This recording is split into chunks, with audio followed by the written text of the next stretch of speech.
Skull Island, the place of your nightmares. Chapter 1. It was a very lazy Saturday afternoon, so I decided to put on my favorite movie, King Kong. I had to admit, I was a little obsessed with that movie. I had seen every single version that ever existed, even the cartoon. I knew who played what character in each version and how good or bad the acting was. I knew little fun facts about each film, and I even knew most of the crew for the films. I even had some of the musical scores from a couple of the films on my iPhone. I loved the story and always wished I could have been part of the action. The best version was definitely the one in 2005 with Naomi Watts. She was fantastic in the role. Everyone else was bland in comparison. Plus, the 2005 version had Jamie Bell as Jimmy in it. Boy, was he attractive. I popped the DVD into my Blu-ray player and pushed play on the machine. My TV said the words, "This is not playable on this device." "That can't be right," I said to no one in particular. "I've played it on this before." I went to the back of the TV and started playing with some cords and plugs, unplugging and plugging things back in, and trying to figure out why the movie wasn't playing. I was about to give up and cut my losses when I noticed one cord was sticking out too far from the Blu-ray player. I stood up and carefully plugged the cord back into the player. I faced the TV again when I suddenly got very dizzy. The room started to spin around me as colors flashed before my eyes. Before I knew it, I completely blacked out. My eyes slowly opened as I realized I had a killer headache. I let out a small groan and tried to figure out where I was because I certainly was not in my house. "Guys, she's waking up!" A woman with blonde hair ran over to me. I realized I was on a cot in a cramped space. "Are you okay?" "What's going on? Where am I?" The woman's eyes looked at me with frenzied concern. "Can you tell me your name?" "Of course, it's Brieanna." Okay, good. You're in the theater where we do our show. You took a really nasty fall on stage and hit your head. Stage? Show? The only performances I gave were at a local theater, and they weren't very good. The stage was falling apart, we didn't have the right equipment, and the director played favorites when casting every single show. Being part of those plays was not high on my list of fond memories. Remember, I'm Anne. Holy crap, it all came back to me. I was trying to watch King Kong, then something weird happened. I passed out, and now here's someone telling me her name was Anne, and we did a show together. No way! I was in the movie. Now which version? Well, it obviously wasn't the cartoon. And if she said her name was Anne, then it couldn't be the 1976 version because the girl's name was Dwan. Thank goodness this wasn't that version. That was an absolute monstrosity.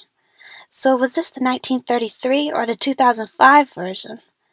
I guess I would figure out as the movie progressed. Brie? Anne said to me, knocking me out of my daze. "I'm fine, really. I think I just need to eat." Wait, this was during the Great Depression. Food was gonna be scarce. Well, there's a soup kitchen open nearby. We can go there. "Sounds wonderful," I lied. Anne helped me up off the cot and got a jacket for me, which was evidently mine. We walked out with an older man and walked to the soup kitchen. The meal they served wasn't filling at all, but it's all I got, so I had to make do. Anne then took me back to where we slept. After a restless night, we returned to the theater to find it closed. That sealed it. This was the 2005 version. I wasn't sure how I felt about that. When I was younger, I had always wished to my core that I was Anne and got to be taken away by Kong, although I'm not sure why. But as I got older, I realized just how violent the whole thing was, and that I would never be able to survive on the island. At least the 1933 version. While the story was weaker, it wasn't violent at all just because it was so old. Okay, don't panic, I thought. In every fanfiction I'd ever read where a character gets thrown into the story, once the movie ends, they get sent back. So all I had to do was make it to the end without majorly screwing up the plot. or dying. I shuddered at the fact that what I was going to face in the near future could kill me. After all, Skull Island was not a pretty place. Anne banged on the door but was not allowed entrance. I always hated this part. Not only did Anne lose her job, but she also lost the one person she cared most about. I watched sadly as Anne and Manny had their heart-to-heart that left Anne in tears. Manny took off without even glancing over at me. I wasn't sure how I felt about that. Had I been close with him? Did I know him well? Didn't matter now because he was not coming back, and Anne and I had a long way to go from here. A really long way. I looked at Anne trying to compose herself, but if I knew one thing, she was dying on the inside. I ran over to her and hugged her tightly. She didn't hug back at first, but then I felt her sink into my arms and begin crying again. She composed herself again just as quick as she had started crying. My guess was that being in the city during the Great Depression had made her tough. She didn't want to cry because she needed to be strong for everyone around her. Anne briskly walked away from the theater, leaving behind her troubles and not saying goodbye to anyone. "Where are we going?" I asked as I caught up with her. I couldn't lose her now. We somehow needed to get on the boat together and then get to Skull Island and then get back to New York and not die on the way. Even if I didn't come with her on the boat, I'd still see Kong when they brought him back to New York. But trying to live in this place until then would drive me nuts, especially knowing what was going on while I was here and she was on the ship. I am going to see Mr. Weston, and I am not taking no for an answer. You are staying here with Maud and the rest of the company. They'll take care of you, okay? But I've got to do this, and I don't want you involved. No, I'm coming with you, and I'm not taking no for an answer. Mostly because if we get separated, I'm in trouble, I thought. Anne looked at me like she wanted to strangle me, but she didn't say anything and allowed me to follow. We walked until she stopped by a certain office and waited. We waited for quite a while before a man in a hat came out, and that's when Anne sprung into action. Oh, hello, Mr. Weston, She said way too bouncily. Ah, jeez. The man moaned as he hurried along. Look, miss, I told you already. Call my office, leave your resume with my secretary. Now why would I want to do that when we can talk about it in person? Because that's what a smart girl would do. Now I remembered this guy.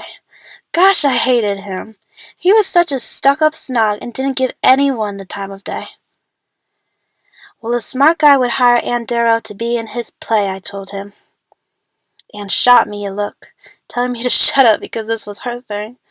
But I wasn't sorry about what I said, nor would I take it back. Well, I already sent you my resume. You returned it unopened. What can I say? Jack Driscoll's very particular about who he works with.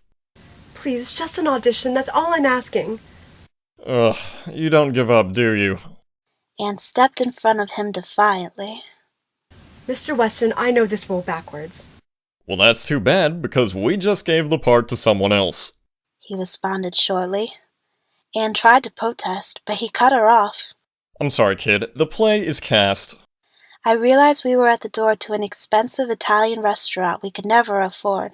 My mouth watered at the sight of the fresh spaghetti with delicious tomato sauce and cheese and crispy salad and warm breadsticks and so much more delicious food.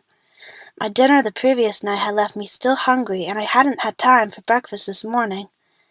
I had a mind to knock the snob aside and basically steal everything on the table, but I knew I would just end up getting arrested, and then I'll never get out of this movie. Not to mention I'd miss all the action. Look, Mr. Weston said, noticing our hungry looks. I know times are tough. You want my advice? Use what you got. You both aren't bad looking. Girls like you don't have to starve. He pulled out a card and gave it to Anne after scribbling something on it. He explained about some act we could do, but it wasn't good. I shuddered at what went on in that place and how low women went to get money. The men certainly weren't going to be any better, and I had no intention of finding out what they did to the poor women in there. I let out a huge groan as Mr. Weston disappeared into the restaurant. Men. Anne looked at me sharply. I told you, I didn't want you involved. You may have just ruined my chance. Trust me, I didn't ruin anything. That man has no heart or soul and was going to say no either way. She eyed the card.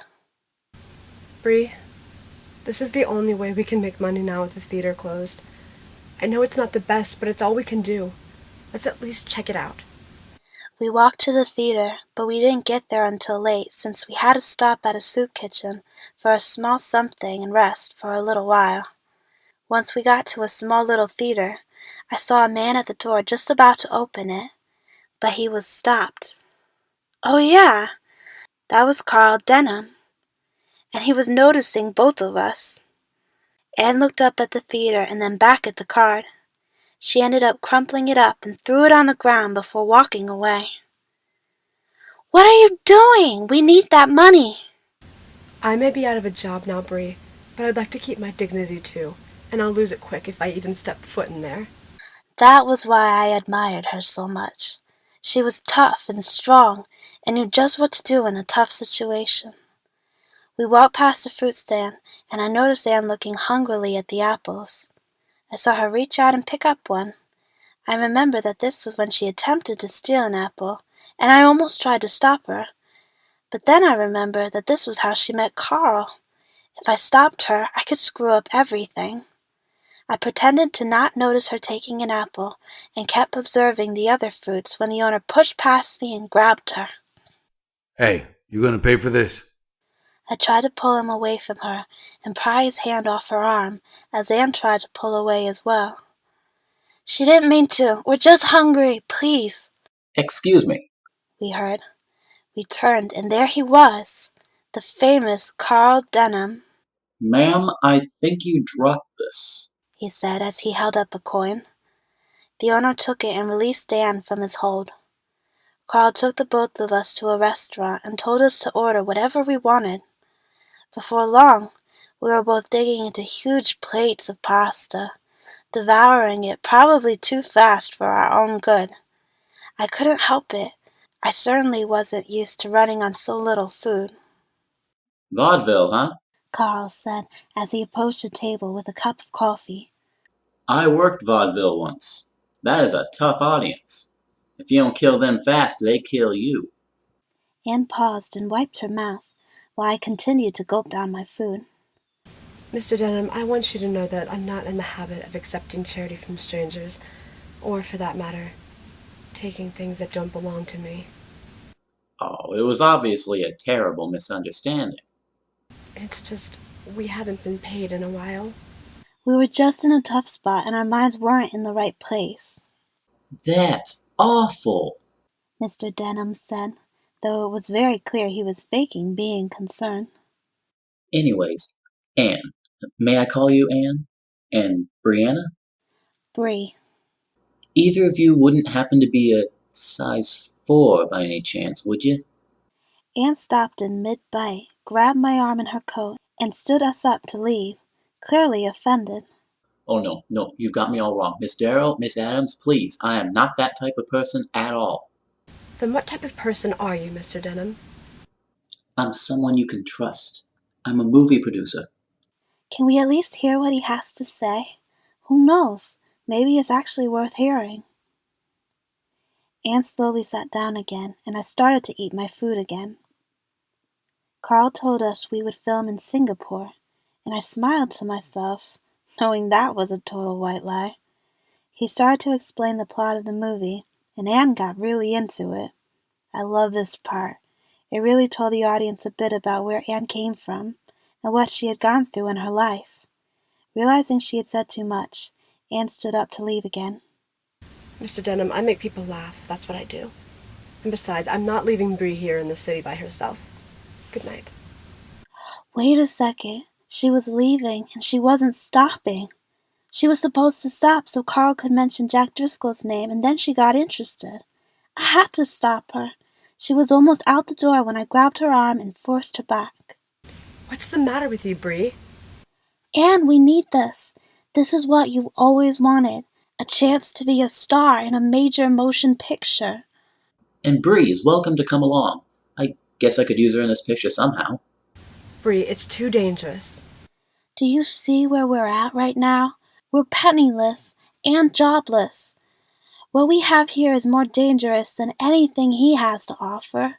We have to do this. Brie, Would you want to read a script? Jack Driscoll's turning in a draft as we speak. Oh, finally, I thought. Anne turned, her interest clearly piqued. Jack Driscoll? The deal was sealed. We were on board with Carl. All was going according to plan, so far anyway. But it was only just beginning. Chapter 2. We went back to pack our few possessions, and then we carried our suitcase out to an awaiting taxi. We drove to the dock and got out in front of a beautiful, huge ship. Is this the moving picture ship? Not exactly.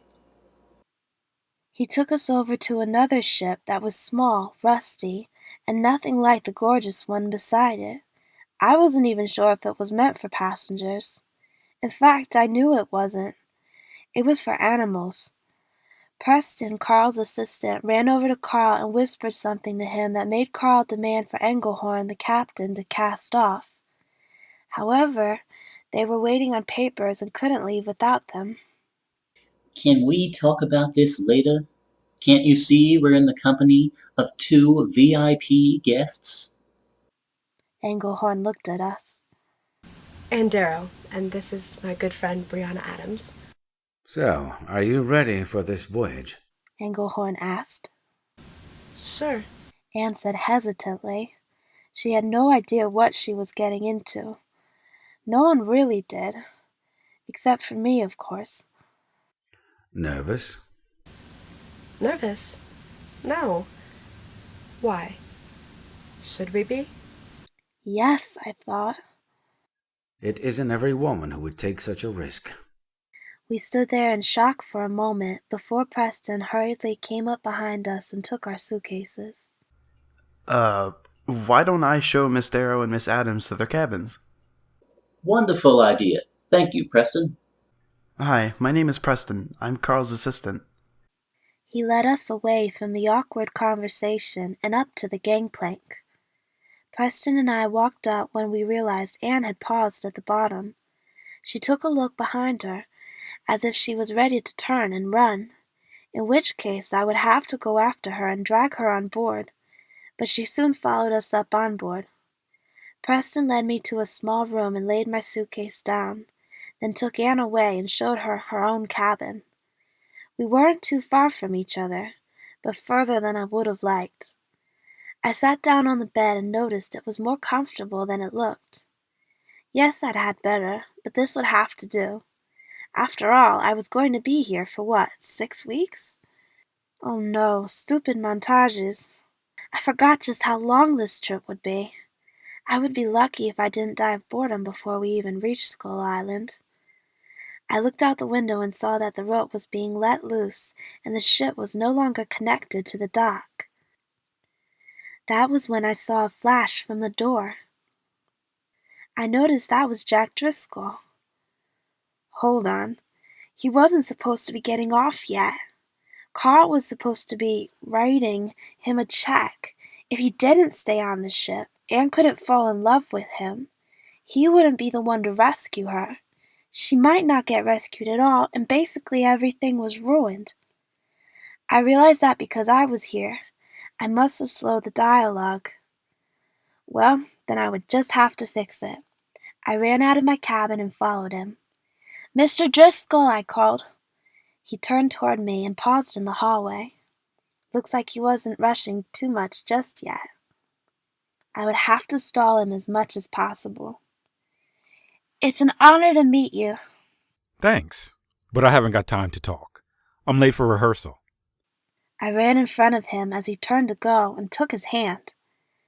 "Hi, I'm Brieanna Adams. I'm in Carl Denham's picture. I've heard a lot about you. You're very talented." Thanks, but I stopped him again. "I'm thrilled to be part of something you've written. I'm sure it's good and romantic. Yes, and Have you met my friend Anne? She's a real star. I'm most likely just an extra. She just didn't want to leave me behind in a place like New York, especially since I just lost my job. I didn't say we, because I knew Anne would kill me if I told him she was jobless. I'm sorry to hear that. Now, if you'll excuse me. I couldn't leave him just yet. I needed to stall him for a little while longer, and then I knew he would get stuck in the hallway. What play are you rehearsing for now? I'll try to catch it when we get back. Fine. Now, I've really got to. Aren't you traveling with us?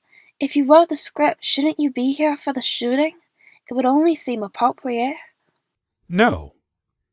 No, I have to.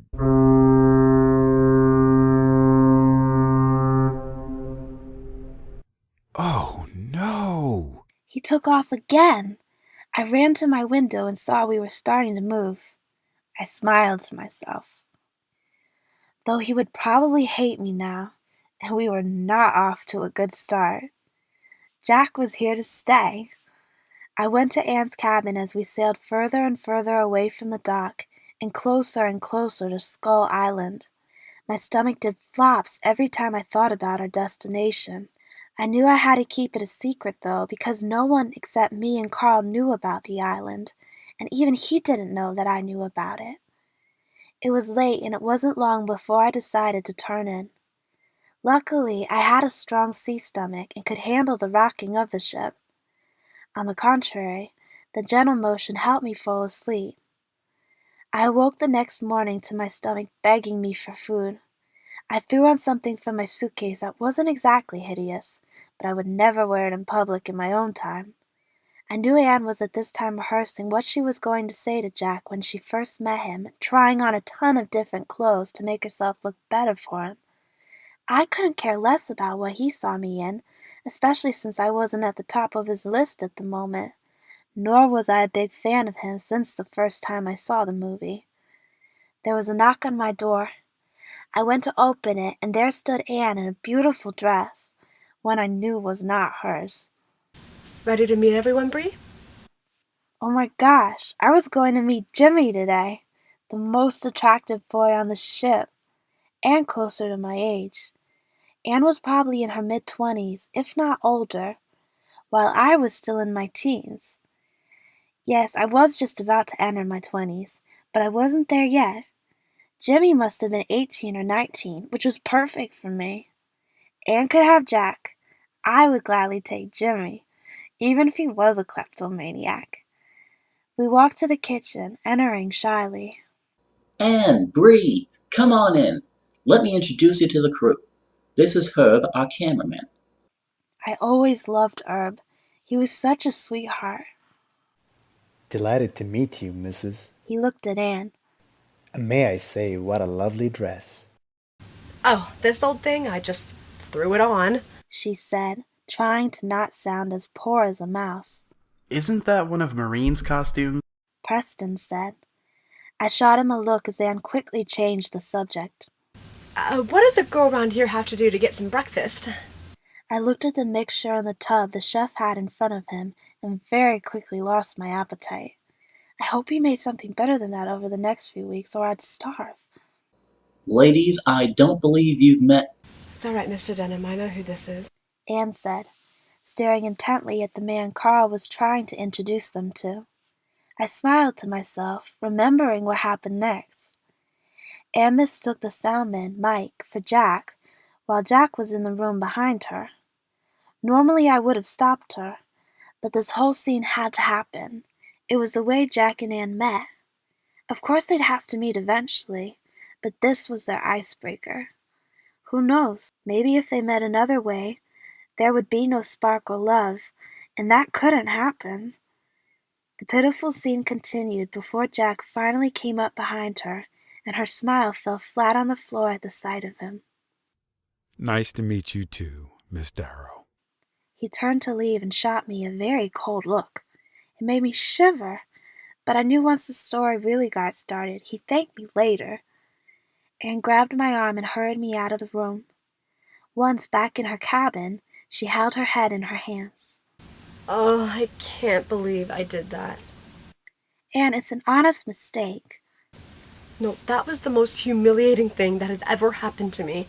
And I'm a performer. There are plenty of humiliating moments. Believe me, it'll be a thing of the past within a few weeks. Anne fell back on her bed and groaned loudly. I've spent years wishing I could meet him, and when I finally do, I completely screw it up.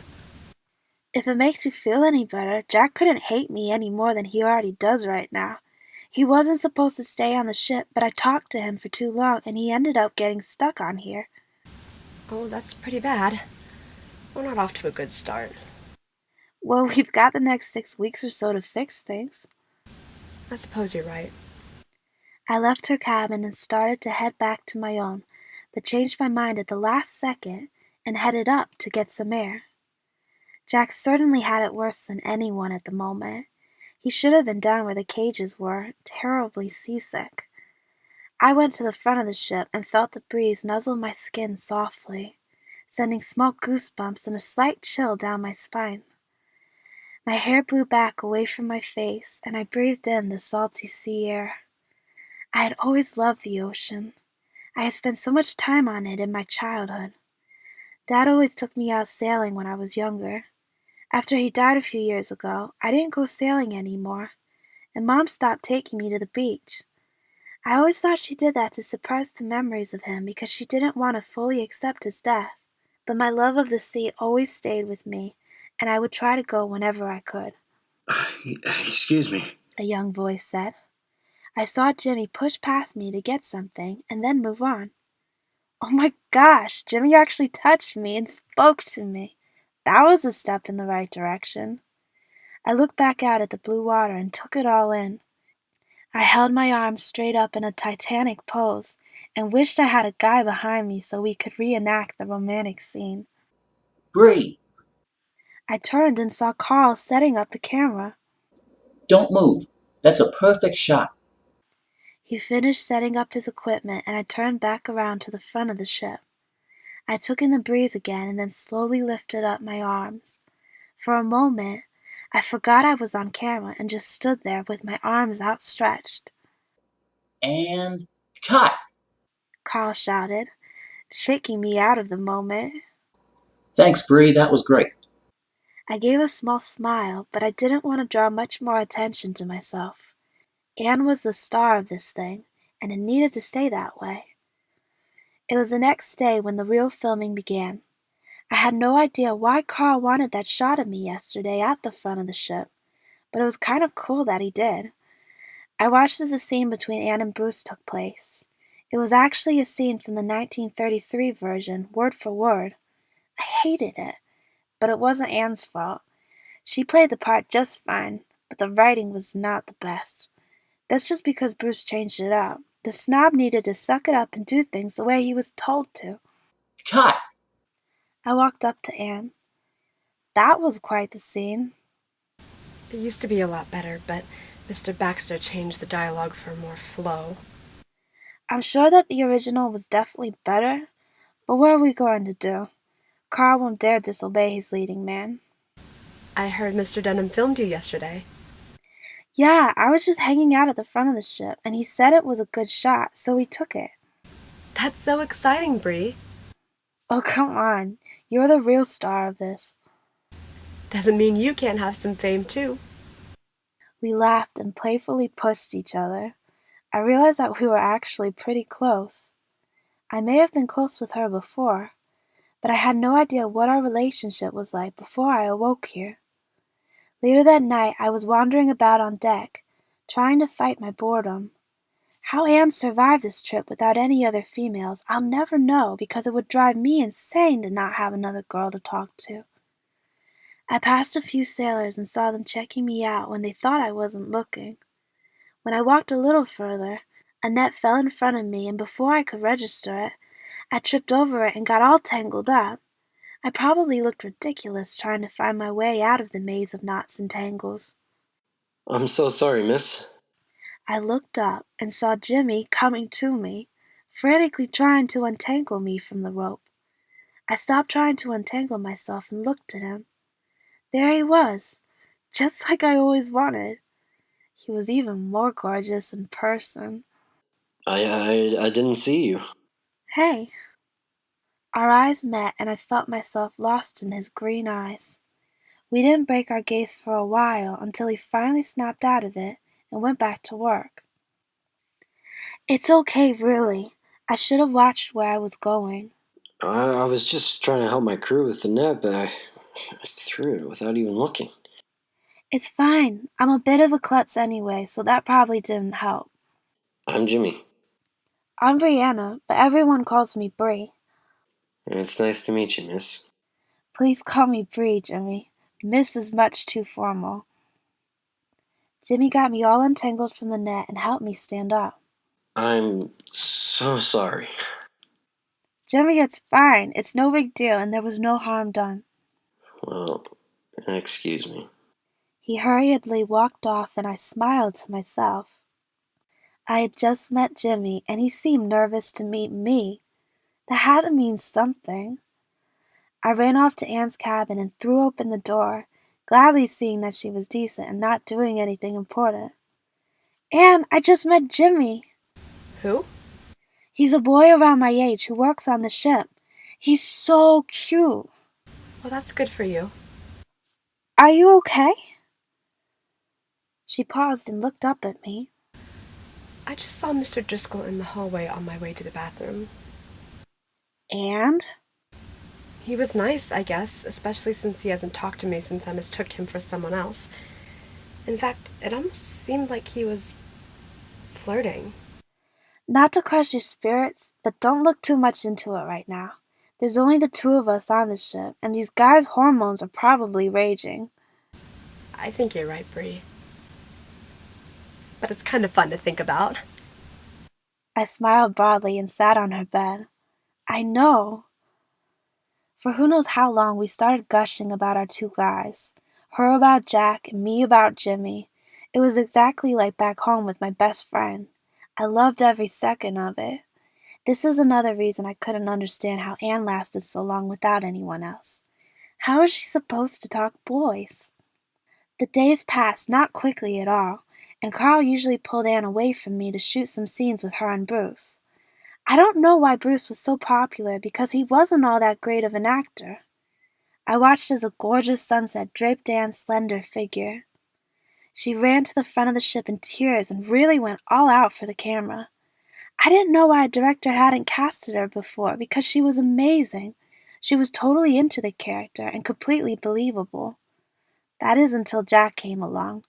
Jack's eyes met with hers, and that's when she started to break character. I didn't blame her. From the way he was looking at her, even I would go weak at the knees, and I didn't even like him. Carl abruptly took the script pages from Jack and sent him on his way. He then turned back toward Anne and finished up the scene. She's so pretty. Jimmy said as he came up behind me. Yeah, she is, I said as I watched my friend resume her heartbreaking scene. We've never had an actual woman on the ship before. Yeah, we need to do this more often. It's such a change of pace. I felt a surge of jealousy, even though I knew Anne was too old for him, and she and Jack ended up together. Jimmy. I turned and saw a very tall African-American man call him over. I knew that had to be Mr. Hayes, a fatherly figure to Jimmy. Brie! This time Carl called me over. He told me to walk over to Anne, comfort her for a few seconds, and then walk off with her. So that's what I did. With that, we wrapped up filming for the day. Chapter 3. The next morning, I awoke to day 20 on the ship.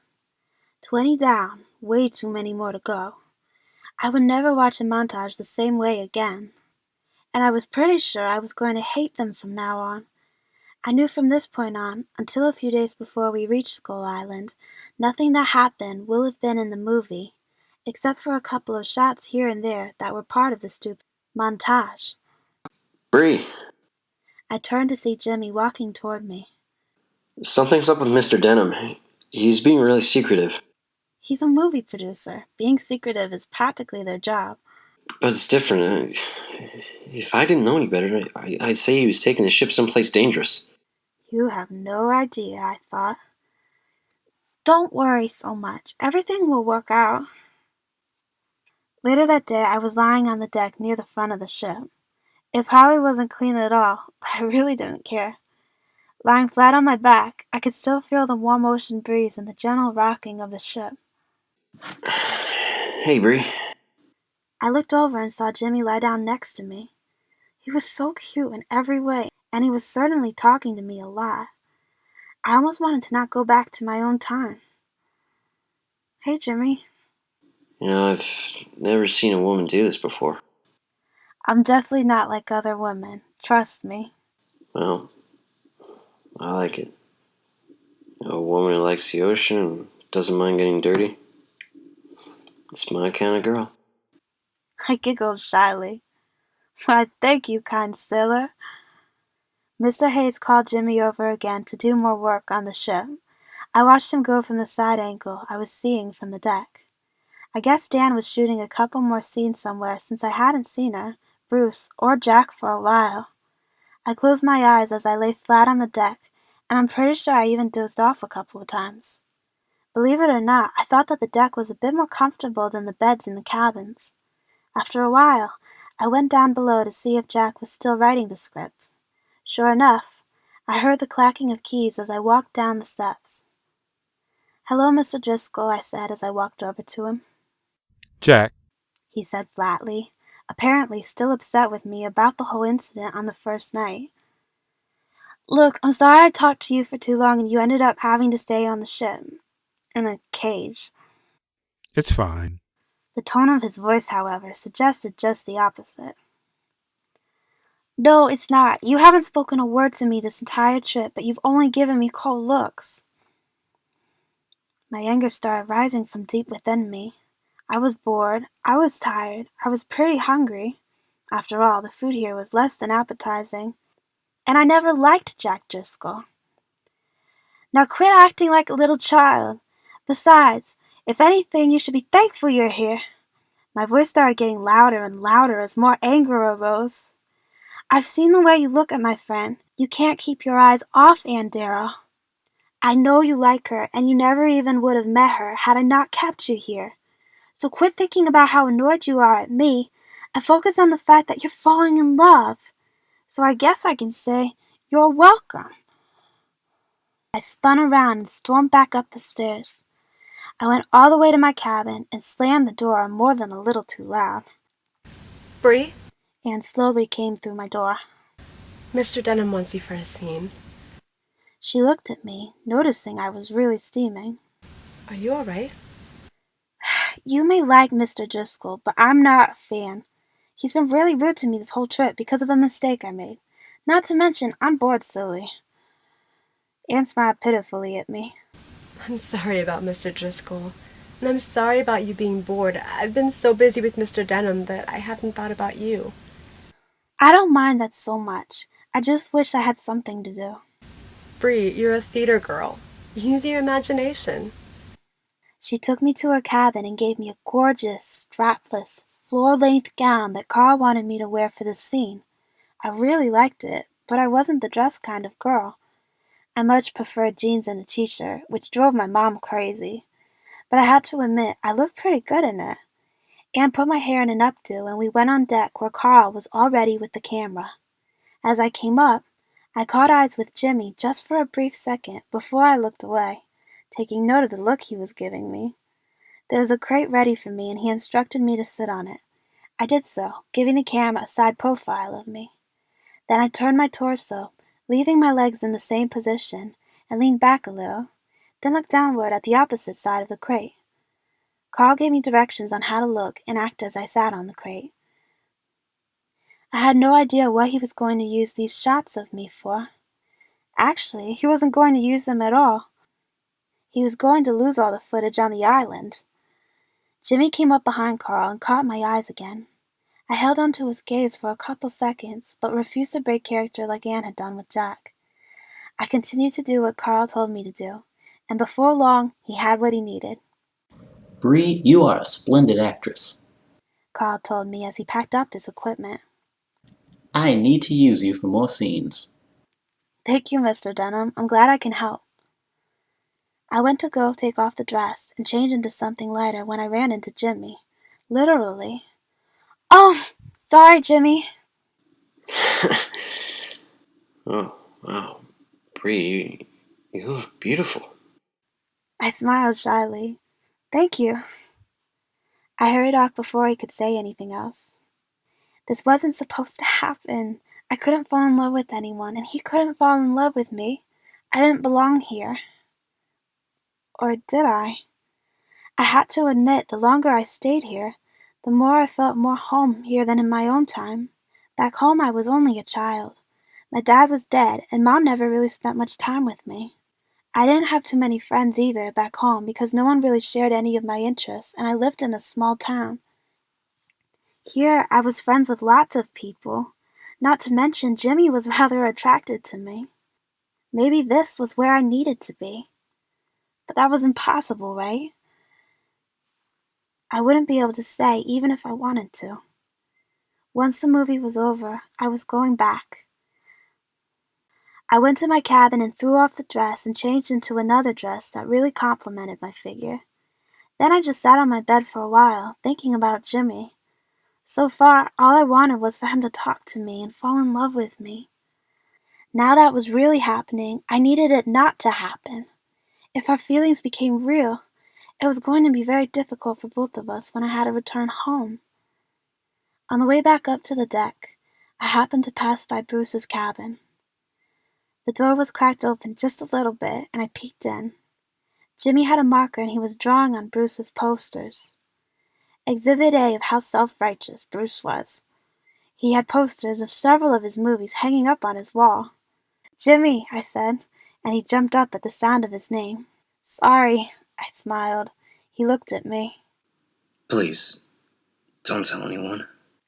I looked at one of the posters. He had drawn a mustache and thick eyebrows on Bruce's face. Jimmy, this is terrible, I exclaimed. Then I took his marker from him. It'd be much better if you added some thick eyelashes and a couple of ear hairs. I drew that onto the picture. Jimmy laughed at me, surprised by my actions. Jimmy took the marker back from me and quickly got us out. We were giggling really hard, and we ended up passing Bruce. Jimmy winced when he wasn't looking, hoping we weren't caught. But Bruce didn't look twice at us and went to his cabin. I knew he was going to be mad at first, until he saw how good he looked in a mustache. Jimmy and I ran giggling to the top of the ship, then full out laughed once we got to the deck. I can't believe we did that, I exclaimed. We laughed and couldn't stop laughing for the rest of the day. The next day, I wandered down below where the cages were, knowing Jack wasn't there. I wandered past the many cages and other storage items. I heard footsteps on the stairs and prayed it wasn't Jack. It ended up being Jimmy. Oh, sorry. I didn't realize anyone was down here. He started to go back up, but I said, No, it's fine. You can stay. I just like it here. It's nice and quiet and private.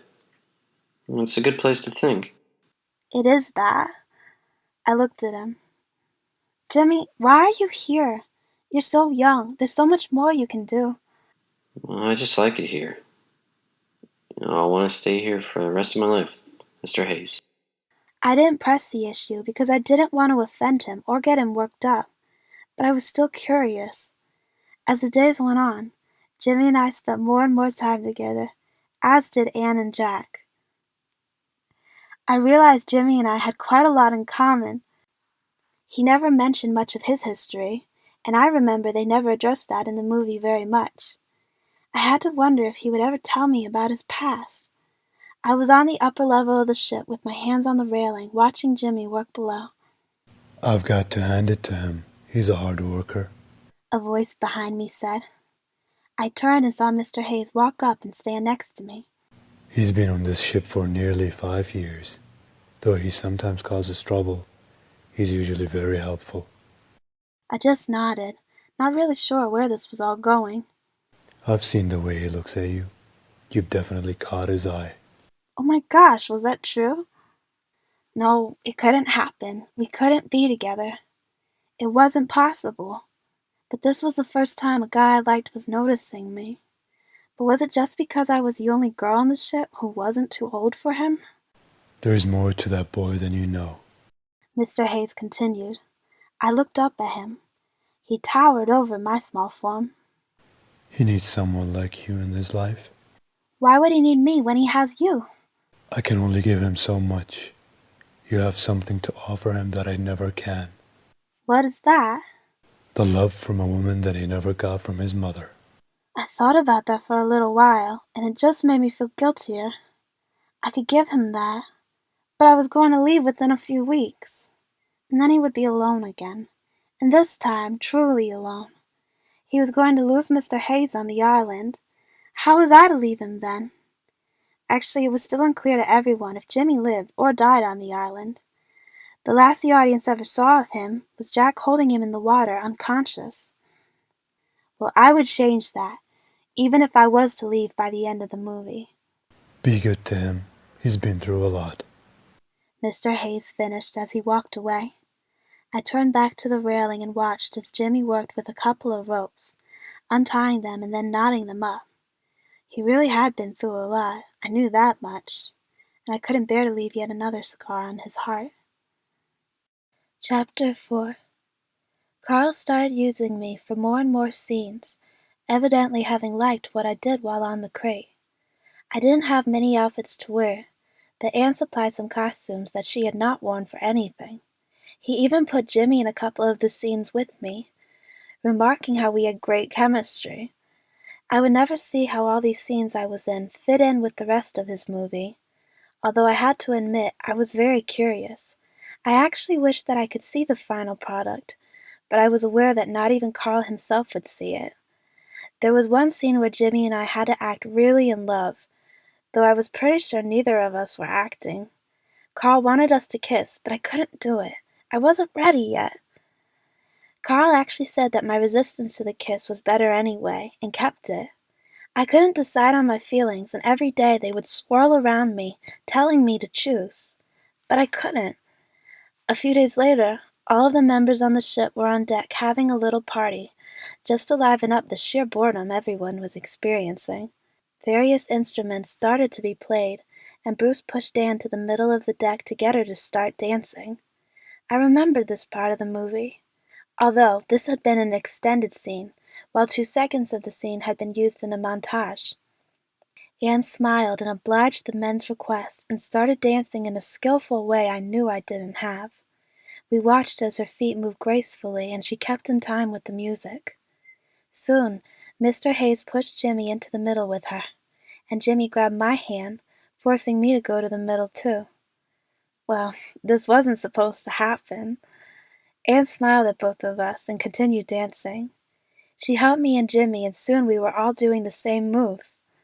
I surprised even myself when I saw how my feet were moving. I noticed that Anne had silently bowed out of the dance, leaving me and Jimmy the only ones in the middle. But we kept on going. Jimmy took my hand and spun me into him, then swayed with me. Then our feet moved wildly again, in time with the music. We latched hands and spun around in a circle for a little while, and then as the song concluded, Jimmy grabbed my legs and pulled me up into the air. I laughed as I fell over his shoulder. He gently let me down as my arms remained latched around his neck. It felt like we were the only 2 people on the ship as I once again became lost in his eyes. I could feel his hands on my back, loosely hugging me towards him. Against my will, as if my heart started acting before my brain could, I started leaning my head toward him. But then I gave a small smile as I allowed my hands to break away from his neck. I looked at Anne, who looked at me with that all-knowing smile, and then her gaze went to Jack, who was looking at her with pure adoration. As the sun began to set and the party wrapped up, I found myself once again at the front of the ship, taking in the soft breeze. It seemed like a year ago when I had been up here, and Carl took a quick shot of me. Being up here helped me forget all about where we were headed. I smiled to the ocean as I became more and more lost in the moment, My arms decided to once again go straight out. Suddenly, I felt two hands gently grip my waist, and a familiar voice whisper in my ear. It feels like you're flying, doesn't it? I couldn't stop myself from giggling. If only he knew what he was saying. Yes, I whispered back. His arms slid around my torso, and my arms came down and rested on his.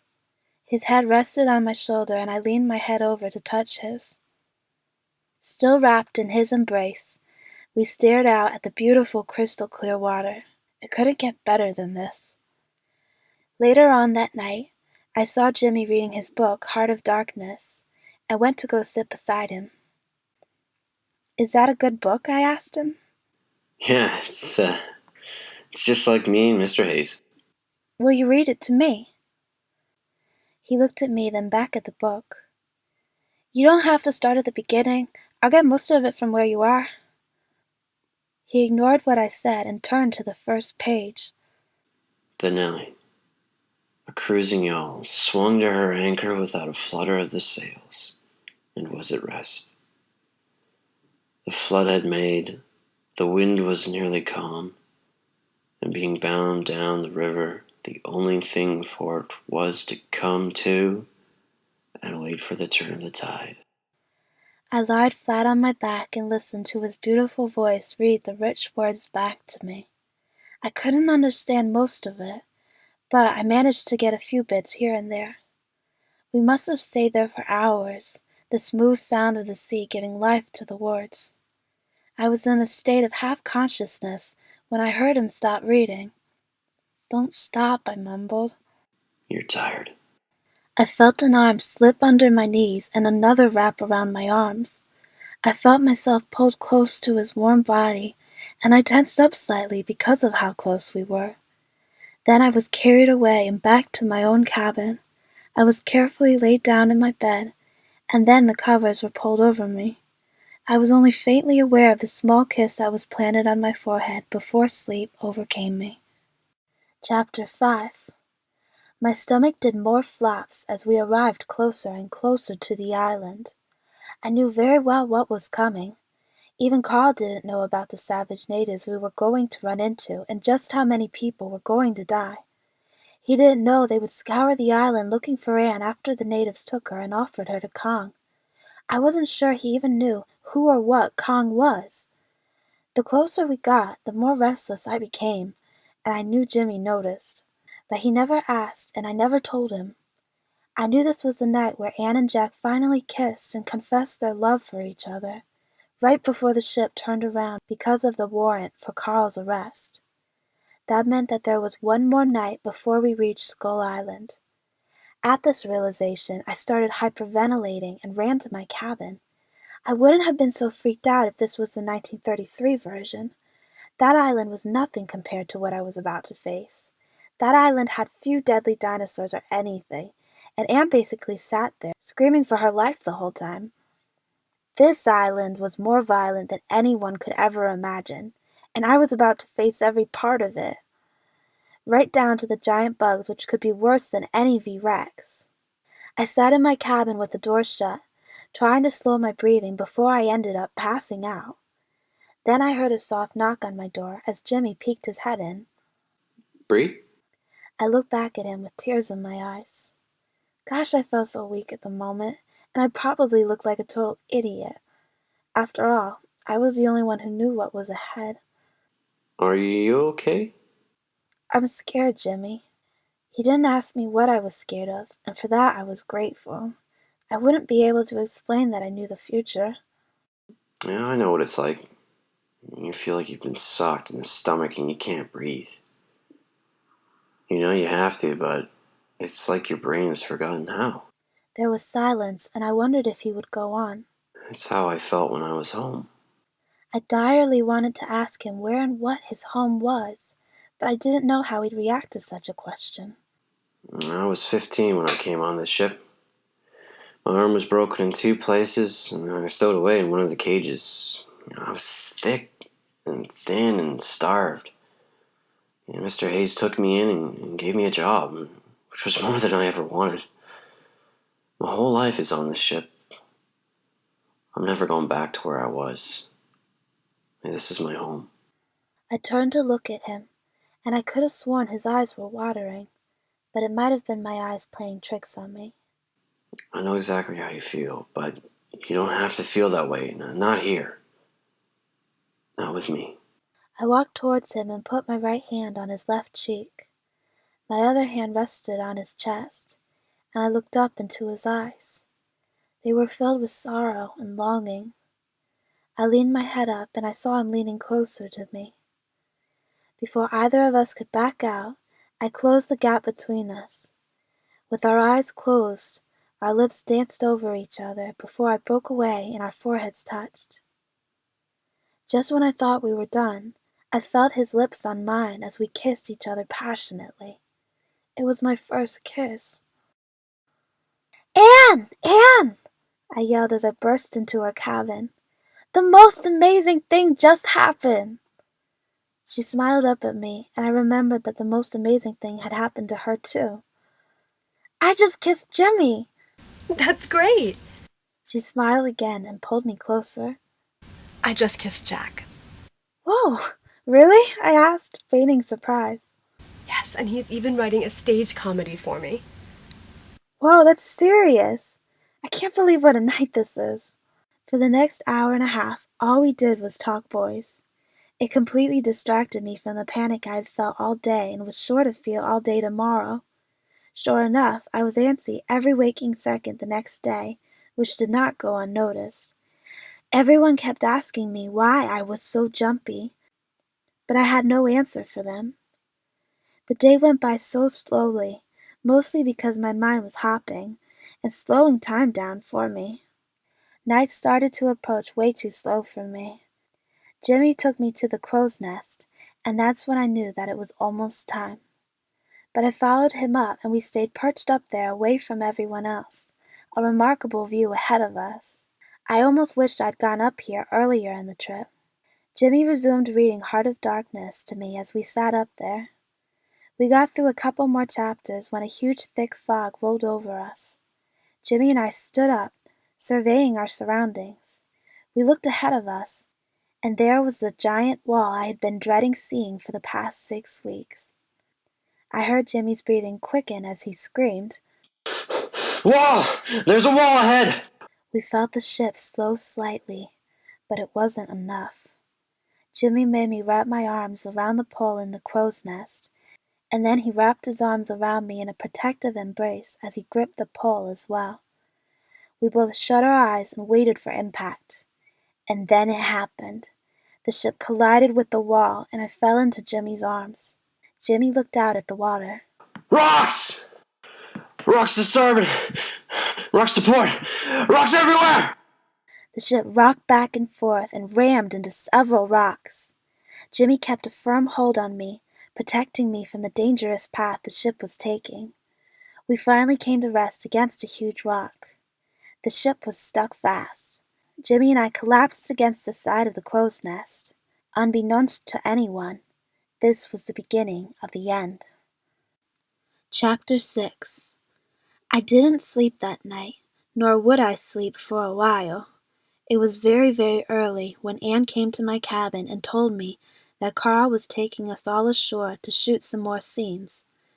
The last thing I wanted to do was go on that island, but I knew I had to in order to keep the story moving. Jimmy caught me just before I got on the lifeboat. I don't want you going there. "I'll be fine," I said, as I wrapped my arms around his neck, "though not everyone else will be." It doesn't look safe at all. "Look, if I need you, I'll call for you." I won't hear you. I smiled. "I'll make sure you will." Jimmy helped me into the lifeboat, and we sailed off to the island of my nightmares. Once on the shore, Carl pulled me and Anne aside and set us near a rock. I didn't know what he was doing until he started giving us instructions. Then I remembered that this was a deleted scene from the movie, and also a scene that had been used in the 1933 version. You're feeling uneasy, Anne. You don't feel it just yet, Brie. I nodded, and we began the scene. The feeling's growing. It's washing over you. You're trembling, Anne. Anne kind of spaced out for a second, and I knew that she actually was feeling very uneasy. So was I, but I had to not show it at the moment. Brie, you notice her uneasiness and start to feel uneasy yourself. Carl paused and called a spaced-out Anne back to attention. Look up slowly, girls. We did so, and we were supposed to be looking up at something hideous and terrifying. You can't look away. It scares you. You're both helpless. You want to scream, but your throats are paralyzed. There's just one chance. If you can scream. We both started shaking, but refused to break our gaze away from whatever we were supposed to be looking at. I was so far from acting right now. I was terrified. Try to scream, girls. Try. We both opened our mouths, but nothing came out. Here it came. Grab each other and scream. Scream, girls! Scream for your life! Anne and I latched onto each other, closed our eyes, and both of us let out a huge, high scream. And then there was the roar. A loud, long roar echoed out across the air and sent my stomach down to my feet. Everyone looked towards the entrance to the small city, astounded by what they just heard. No one but me knew what it was. Was that a bear? Bruce asked. So far from, I thought. We all began the trek to the city, and unknowingly, the natives. What was that? I don't know, I lied, and I don't want to find out. We entered the city, and it was as quiet as death. There was no sign of life anywhere, but I knew better.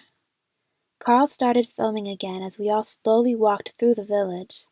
Suddenly, there was the sound of a girl crying, but it sounded like it was in my head. Then I remembered what it was. While everyone looked through the village, there were different sounds that symbolized the sacrificial ritual. First there was the sound of a girl sobbing, which represented her getting ready to be offered to Kong. Then there was the sound of screaming as she actually was offered to Kong and later killed. That was when we noticed the young native girl standing in the middle of the city staring at us. My heart started pounding as this was where the movie really picked up for audiences, but meant bad luck for us. Mr. Denham, I think we should go back. As much as I wanted to agree with her and press the issue, I couldn't. If we went back, Anne wouldn't scream, the natives wouldn't need her, and basically there was no story anymore. I will handle this, Carl said as he took out a chocolate bar. He started to walk to the girl, and I watched with dread, knowing what had to come. Sure enough, the rain started to fall just as Carl took the girl's hand and she fought back fiercely. Realization hit Carl. They were not alone at all. It's all right. Just a bunch of women and old folks. They're harmless. Mike lurched and fell to his knees beside me and Anne. We looked and saw a huge spear right in the center of him. Anne let out a loud and very long scream,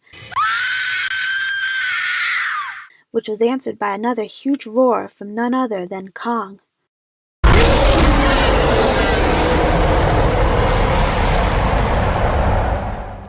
Tore Kong, An old woman whispered. Tore Kong! Seemingly from out of nowhere, male natives appeared and started restraining everyone. Anne ran to the safety of Jack's arms, but it wasn't long before they were pulled apart. Everywhere I looked, people from our party were grabbed and held back, or a knife was held to their throat, or worse yet, they were taken to a beheading stone. That's when several natives grabbed my arms and yanked in several directions. I didn't know why, or what they wanted from me, but I was scared. I didn't mean for it to happen, it just did. In the heat of the moment, I let out an even longer and higher scream than Anne had. My scream was followed by an even louder and fiercer roar than before.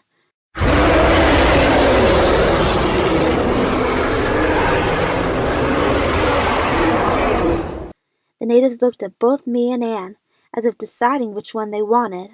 That scared me. I couldn't be the one they chose. It had to be Anne. The only woman from before began saying strange words to me and Anne as natives held us side by side.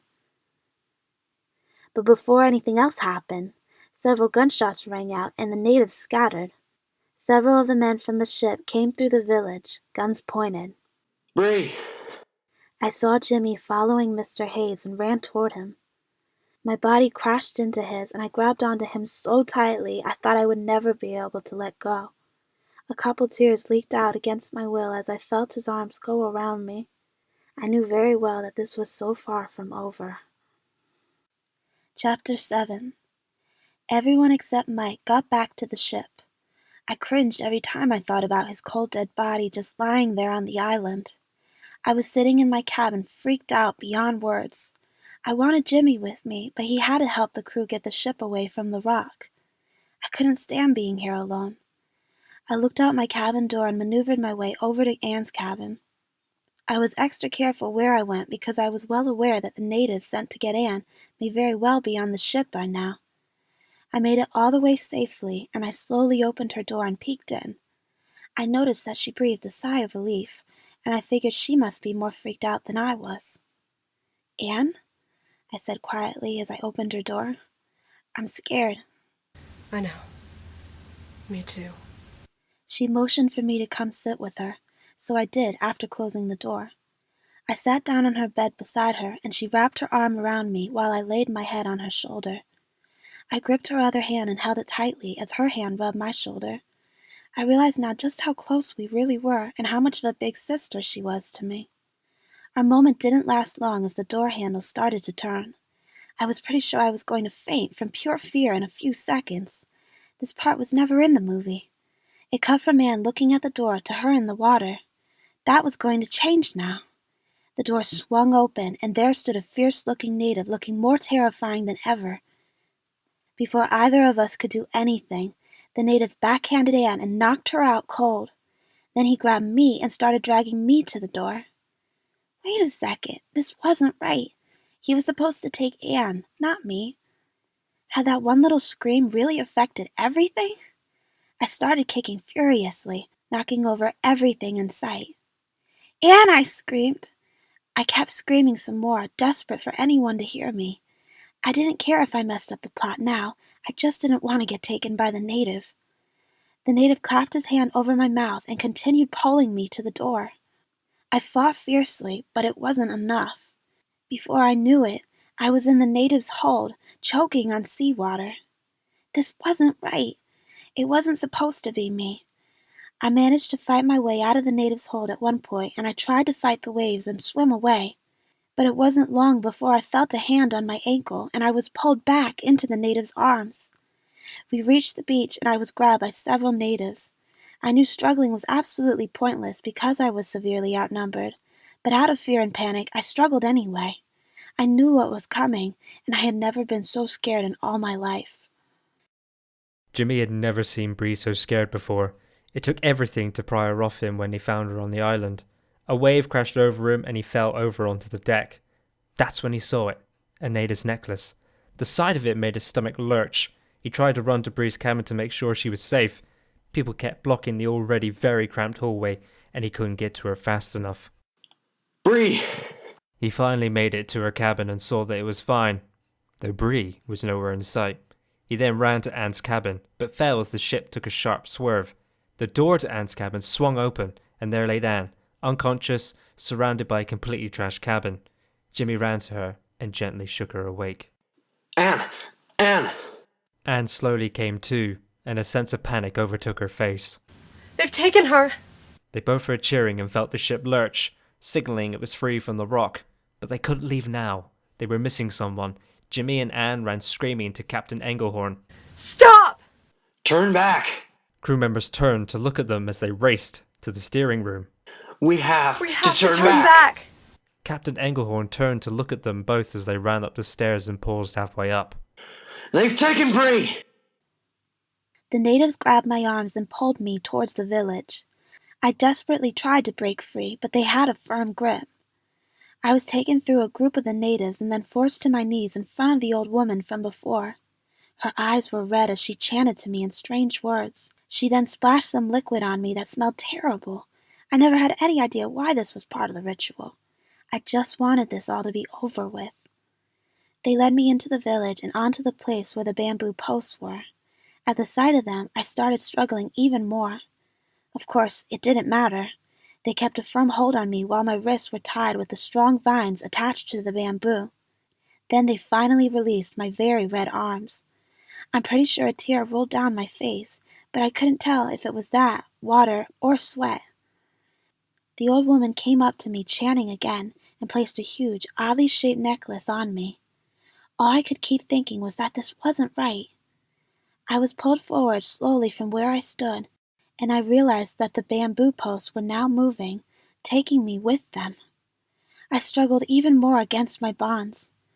I stayed on the bamboo floor for as long as I could before the post swung too far forward and I was swept into the air. My arms felt like they were going to rip right off. I didn't know which was worse, hanging here in the air or touching the ground knowing that Kong was going to appear in a few seconds. The answer was that they were equally horrifying. As soon as my feet landed on the ground, I wanted to be back in the air. I struggled more against my restraints. That was when the crunch was heard. My head snapped forward as I froze at the sound. My eyes scanned the forest ahead of me, but it was pitch black and I couldn't see anything. There was a loud thump and Kong stood in front of me. I let out a huge scream as he walked forward. A terrifying thought hit me. I wasn't blonde. Everyone knows that Kong mostly went soft on Anne because she was blonde. Kong's huge hand touched my skin and the weight of it forced me back. Was it because I was white? It had to be. In the movie he felt her blonde hair, confused by it. Was he confused by my skin? Gunshots rang out behind me and I threw my head back, my sweat-drenched hair sticking to my face. "Help!" I screamed. I could barely hear my own voice over the commotion. I looked back up and saw Kong's hand coming for me. He grabbed me tightly and I could barely breathe as he tore my arm away from the post, nearly snapping my arms off. There was silence as Kong held me up to him. I let out my biggest, longest, loudest scream yet. All of the fear, panic, lack of sleep, and exertion from struggling crashed down on me at once. Kong's eyes stared at me as I began to black out. The last thing I remember was thinking, it wasn't supposed to be me. Chapter 8. Jimmy was ready to go after Brie with the rest of the crew when Mr. Hayes stopped him. Not you, Jimmy. Come on, Mr. Hayes. None of them know which way to point a gun. Mr. Hayes took the gun from Jimmy's hands. Stay here. But Brieanna needs me. No. Jimmy was not about to leave Brie out there. She needed him to save her from whatever had taken her. He had to be the one to save her. He needed her to be with him, safe in his arms. He noticed a black woolen hat nearby and grabbed it and another gun before anyone saw him, and took off with the other men. No one was about to stop him from getting Brie back. It was still night when I awoke. I'm not sure how I came to, but it didn't matter. I couldn't focus on that. Kong was carrying me deep into the jungle as panic rose higher and higher inside of me. All I could keep thinking was that I wasn't blonde. What was I supposed to do? Maybe if I could manage to do everything Anne did in the movie, I could survive. But I was having trouble focusing at the moment as I was whipped around all over the place. My surroundings flew by me, and Kong's grip on me was so tight I could barely breathe. I was trying not to throw up as my stomach began to churn from being thrown all over. Kong finally stopped moving through the jungle, and I knew this was it. I looked around and knew we were at the boneyard where he killed all his victims. If I didn't do something here, he was going to kill me right then and there. I tried to think. What had Anne done here? I couldn't concentrate as Kong whipped me around even more. My mind tried to remember what happened in the movie. I was whipped upside down and my necklace started to fall off, but I caught it before it fell too far from me. Then I remembered what she did. As I stared at Kong's fierce face, ready to eat me, I took my necklace and jabbed it into his hand. His hand opened and I fell onto all the bones on the ground. I wasted no time in getting up and running. All I could do was get away from him so I didn't have to answer the question of would he still like me even if I wasn't blonde. I ran as fast as I could, but before I knew it, I was swept up in his hand again. I let out another loud scream, but it was shorter because my oxygen supply was once again cut off. Kong carried me through the huge jungle once again, leaping and jumping from place to place. I could tell I was about to pass out again as black spots crossed my vision. Sure enough, I soon was gone from the world I knew. Jack forbid Anne from coming with them because this island was very dangerous. They all knew that. She stayed with Engelhorn and some other crew members back at the village. Everything was going just fine for Jimmy until Mr. Hayes ripped off his black cap. Just keep walking, Mr. Hayes. Pretend you didn't see me. Jeez, Jimmy. Mr. Hayes exclaimed as he took the rifle from his hands. Hey, I need that. I'm not giving you a gun. You were younger than me when they gave you one. I was in the army. I was trained. I had a drill sergeant. Jimmy looked at him with sorrow in his eyes. I need to help bring her back. I love her. Mr. Hayes gave him back the rifle and stopped him before he went on. Don't make me regret it. They kept walking for a long time before everyone needed a break. As they stopped, Jack bent down and looked at a huge footprint in the ground. Is that what took Brie? Jimmy asked, with his heart sinking. There's only one creature capable of leaving a footprint that size. Lumpy said. The abominable snowman. Jimmy rolled his eyes. They didn't have time for this. He needed to find Brie. He wanted to feel her in his arms again and feel the tingling sensation when their lips touched. He wanted to hear her sweet voice whisper sweet things to him, and most of all, he wanted her to be safe from whatever creature took her. I wasn't sure when I awoke again, but it was nearing daylight. I tried to remember what happened next in the movie, but it was all getting foggy. At this point, I wasn't sure how to fix what I had completely screwed up. The rest of the movie was unpredictable for the most part. That was when I remembered Anne had played dead in order to distract Kong and make her escape. Maybe I could actually escape like she hadn't. I went limp in Kong's hand, and before long, I felt myself crash onto the hard ground. It took everything I had to not move or make a sound. It had to be a good sign that I had made it this far. Kong's hand tossed me around a little, trying to make me move, seeing if I was alive. I waited a while after his prodding had ceased, and then allowed my eyes to open and slightly look at him. He was facing away from me and eating some bamboo. I slowly moved, trying not to make any sort of noise. Just a few feet away from me was the entrance to my freedom. I just had to get there without him noticing me. I continued to move, and then quickly stole a glance back at Kong. I noticed he was moving to look at me, so I quickly resumed my lifeless pose, praying that he didn't notice I had moved. I heard him start eating again, and so I started moving. I looked back at him as I kept crawling away. My hand touched something furry, and I looked and saw I was touching a huge spider. I did my best not to utter a sound, but it took all my willpower. I scurried away from it and hid behind a rock, looking back at Kong. I felt another bug land on my back, and I flinched while still trying not to cry out. I turned and saw the tunnel that would lead me to my freedom. I slowly got up and walked into it, taking note of the spider webs that caked the walls. This was it. Anne hadn't been able to escape, but maybe I could. I had to. I ran out of the tunnel and looked around me. Kong was nowhere in sight. I ran faster before a hand crashed down right in front of me. My heart sank. He had caught me. I tried to run back to the tunnel where he couldn't follow, but his other hand stopped me from progressing. He had me cornered. My mind raced, trying to think about what Anne had done in order to stop him from killing her. She did flips and juggled and danced, everything she had done in her show.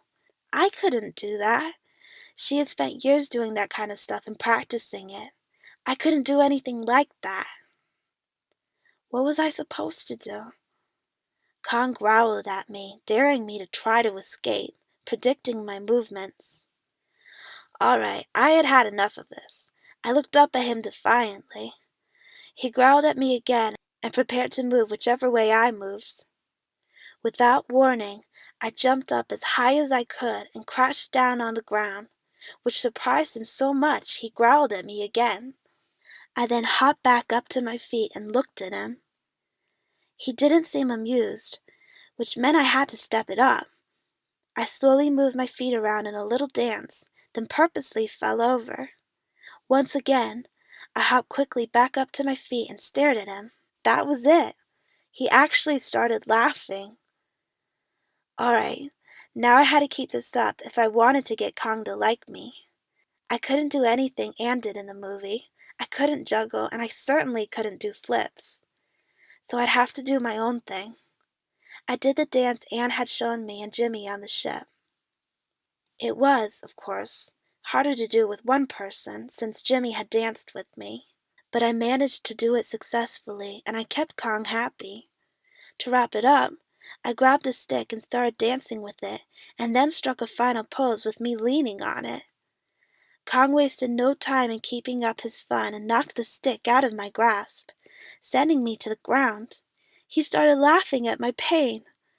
I stood back up and he took his huge finger and knocked me right down on the ground again.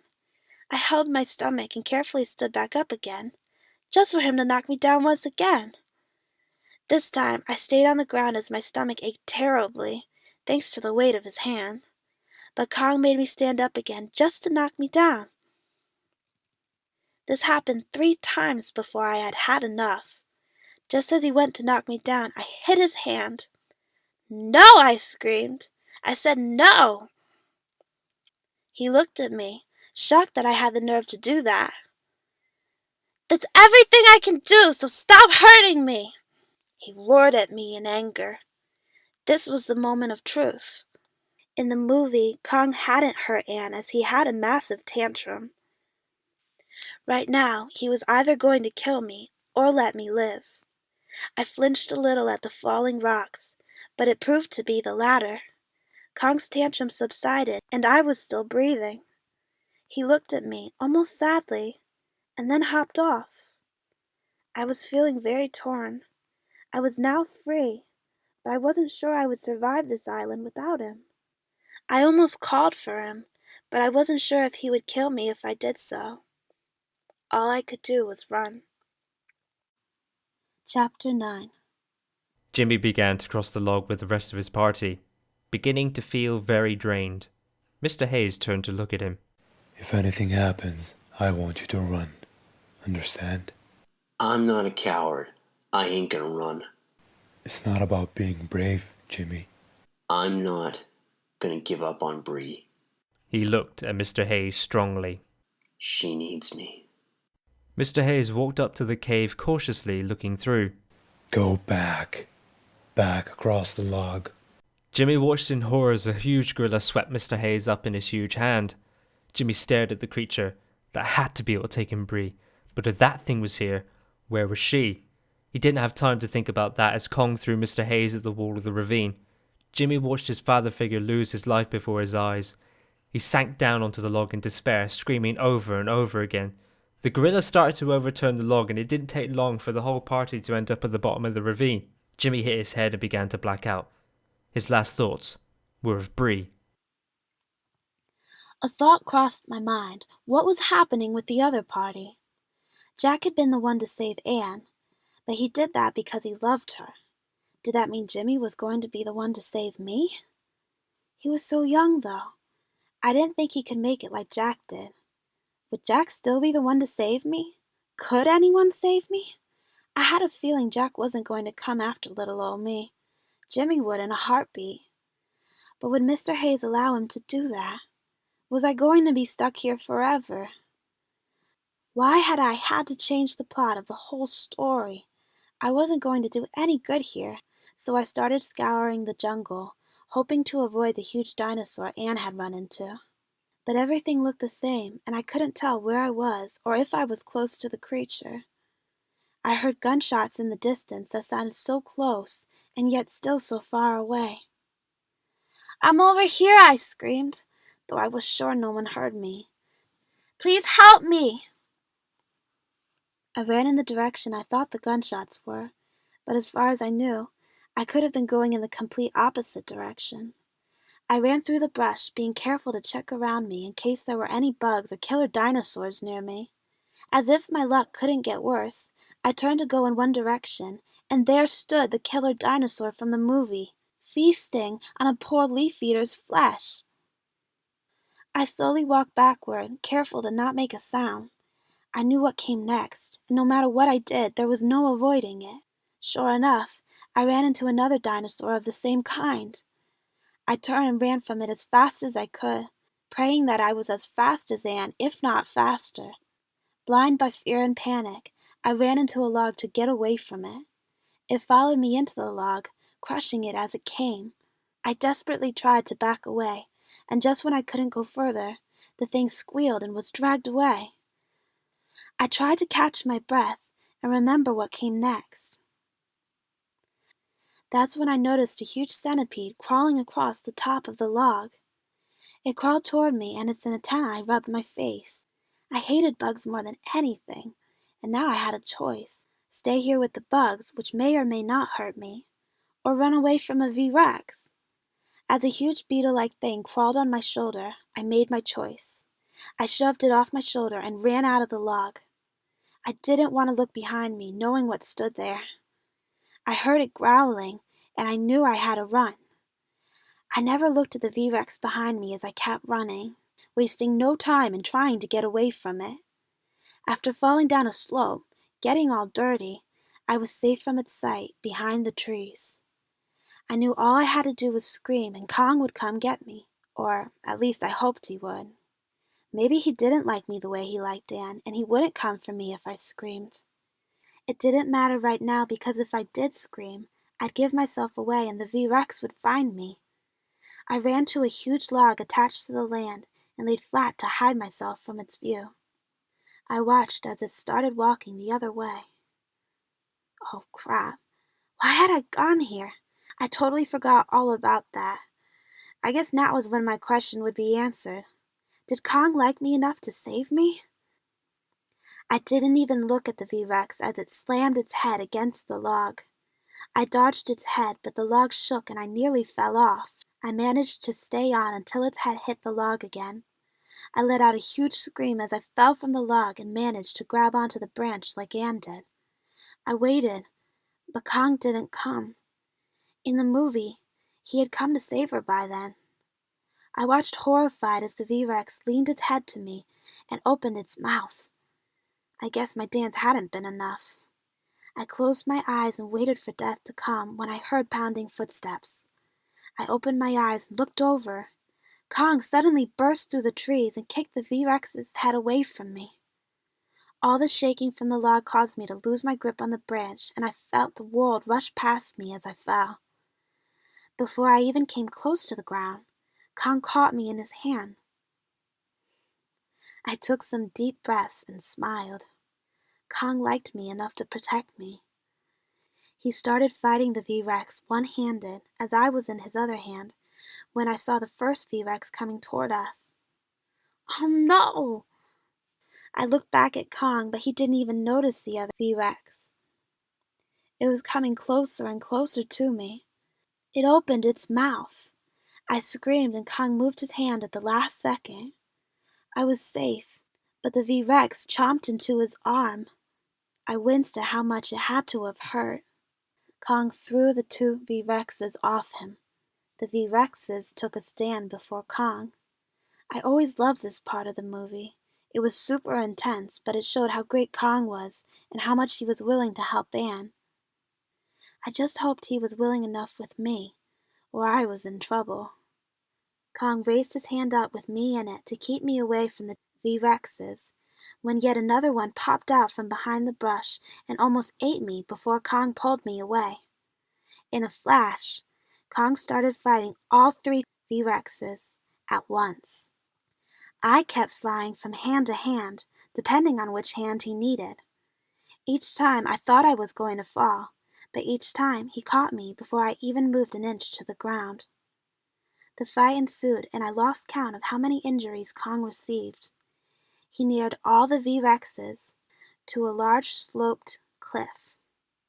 One by one, they fell down the slope to the ground below. Kong himself got pulled off the slope, but he managed to hang on to it. I flew up in the air and he caught me with one of his feet. I was so scared I didn't even think about the gross factor of that act. Kong pulled the last V-Rex off the ledge. It was almost gone when it latched onto Kong's leg at the last second. It just so happened that that was the leg I was in. The V-Rex's weight pulled Kong off the slope and we all plunged down. Kong lost his grip on me and I fell screaming onto some vines. Kong was considerably lower than me, and I watched from my perch as he fought with the V-Rex. That was when I noticed that there was a V-Rex right in front of me, tangled up in the vines. It started swinging toward me to try to win the prize. Me. I tried to swing away from it, but it just made it worse. I ended up swinging closer to it. I screamed again and noticed Kong look up at me. I looked back, actually looking into his eyes, begging for help. He received the message immediately and defeated the V-Rex even faster. Then he started climbing up to me. I looked at him again, silently wishing he'd hurry up. The V-Rex was just about to close his mouth on me when it suddenly was pulled down by Kong. We all fell even more, but I kept my grip on the vines that I was hanging on to. I crashed into the wall and lost my grip and ended up hanging on one of the V-Rex's teeth. Below me, the other V-Rex opened its mouth, waiting for me to fall so it could have a meal. The V-Rex I was hanging to started swinging, so the V-Rex below me followed me with its mouth. I hung on as long as I could because if I fell, it was all over. Kong smacked the V-Rex below me in the head, knocking it away from me just in time. The V-Rex I was hanging on to snapped its mouth closed in an attempt to catch me, but I let go of it before it had the chance. I fell onto more vines, and I noticed Kong try to catch me, but he was too far away from me. I actually landed on top of a V-Rex's head. I couldn't hang on to it as I had nowhere to hold, and I got flung off quickly and landed in the pile of vines again. The V-Rex started swinging towards me again, and I looked up to Kong for support, but he was busy fighting the other V-Rex. Just before the V-Rex in front of me was about to catch me, I dropped again and landed on another vine below, clutching onto it for dear life. The V-Rex squirmed in the vines and managed to snap a few and fall some more feet. The vine I was hanging onto snapped, and I once again found myself on top of the V-Rex. Its weight finally caused all the vines to snap, and I found myself flung into a huge pool of dirty water below. I wasted no time in getting up and running across the clearing to try to get away from the V-Rex. It also wasted no time in getting up and quickly caught up with me. This had to be it. I couldn't run from the V-Rex any longer. I was weak, tired, and had nowhere to go.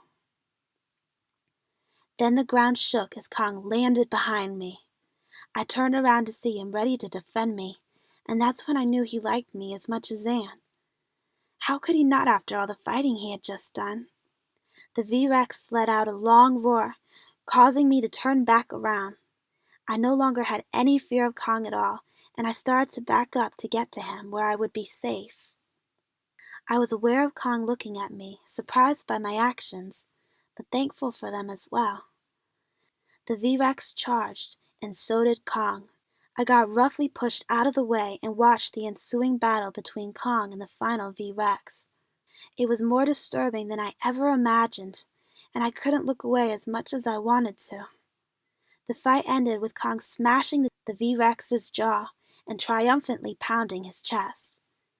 I looked up at him, completely thankful for everything he had done for me. My fear was now gone, with just a little lingering about whether or not I would be saved. Kong refused to look my way and I chuckled at how stubborn he was. He started to take off again, but I wasn't letting him go this time. I was not about to face this jungle alone again. "Wait!" I screamed as I ran after him. His huge hand swept me up and I got tossed onto his shoulder. I felt like I was going to fall off. But Kong kept me safe, like he had the entire day. "Thank you," I whispered to him. Chapter 10. Jimmy awoke at Jack shaking and immediately broke down at the thought of losing Mr. Hayes. He wasn't allowed to mourn for long as lots of absolutely huge cricket-like things came up from various holes on the walls and on the ravine floor. They jumped on various members of the party, including Jack. Jimmy grabbed a gun and began shooting at the bugs. After many members of the party were lost and more bugs started to surround them, shooting came from the top of the ravine. Jimmy looked up and saw Englehorn, Bruce, and some other sailors wielding guns and shooting at the insects. Ropes were let down, and the rest of the party prepared to climb it. Jack, Brie's still out there. Jimmy! I know she's still out there. We have to find her. Jack gave him a look that said he wasn't too keen on looking for her, so Jimmy said what he had to say. If it was Anne out there, wouldn't you do everything in your power to find her? Jack sighed. Of course he would. All right. You go back with the others, and I'll go and find her. No, I'm coming with you. It's too dangerous, Jimmy. I don't care. I want to get Brie back. Jack saw he was fighting a losing battle. He tossed the rope up on the other side of the wall and let Jimmy go ahead of him. Once they finally reached the top, they heard, Jimmy, Driscoll, don't be fools. Give it up. It's useless. She's dead. No, she's not. They saw Carl and Englehorn talking for a while, and then Carl turned back towards them. Hey, look after yourselves. Keep the gate open. Jimmy and Jack set off to go find Brie, Jimmy's determination leading him ahead of Jack. He wasn't going to lose the woman he loved, especially not at the hand of the thing that killed his mentor. After much travel, the sun started going down, creating a beautiful sunset. Kong gently took me off his shoulder and put me back on the ground. We were on a ledge that overlooked the entire island and made me a bit dizzy. I looked up at Kong and he looked tired and worn out. That was understandable, considering what he just went through trying to protect me. I started to dance a little bit like I had before to try to get another smile out of him. I ended up being so intent on trying to make him laugh that I misstepped and actually fell over. I saw Kong flinch a little, but he quickly turned away when he saw I was fine. I smiled. "I got your attention, didn't I? You're a stubborn gorilla, aren't you?" We both looked out at the sunset. "It's beautiful," I remarked. "I love this part. It was so cute how Kong and Anne connected. I just hope I can make the same connection." I knew I needed a sign for beautiful, but I hated what Anne did. She pointed to herself, which seemed completely conceited to me. So instead, I did the sign language for beautiful. I put my hand up to my face, closed my fingers, then opened them again. "Beautiful," I whispered as I did so. I did the sign again and whispered beautiful. Kong outstretched his palm near me and I climbed into it. He just held me there as we looked out at the sky. I hugged my knees to my chest and I felt no fear, only security. The sunset slowly disappeared and turned to a navy blue sky, speckled with bright stars. My eyes began to droop. I realized that I hadn't gotten a peaceful sleep in a few days, not to mention I was exhausted from running from V-Rexes. Kong must have noticed my fatigue because he lifted up his hand. On instinct, I grabbed onto his fingers to keep from falling. He gently lifted me up and laid me on his arm where I could sleep. He felt so soft and my tiredness heightened. I closed my eyes and drifted quickly into one of the best sleeps I'd ever had. I'm not sure what made me wake up, but I stirred in the middle of my sleep. It took my drowsy, sleep-deprived eyes a second to see that Jimmy and Jack were in front of me. I felt such relief, knowing that I wasn't going to be stuck here forever. I was also happy that Jimmy was here. I knew he must be really tired and terribly sad at the moment, but he was still here.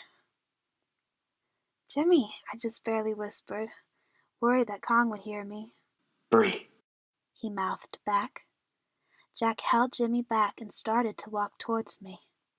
I knew Kong was going to wake up the second he touched me, but I couldn't help myself. I reached for his hand, and sure enough, Kong's eyes snapped open. He roughly wrapped his hand around me and yanked me back. I felt the wind knocked out of me.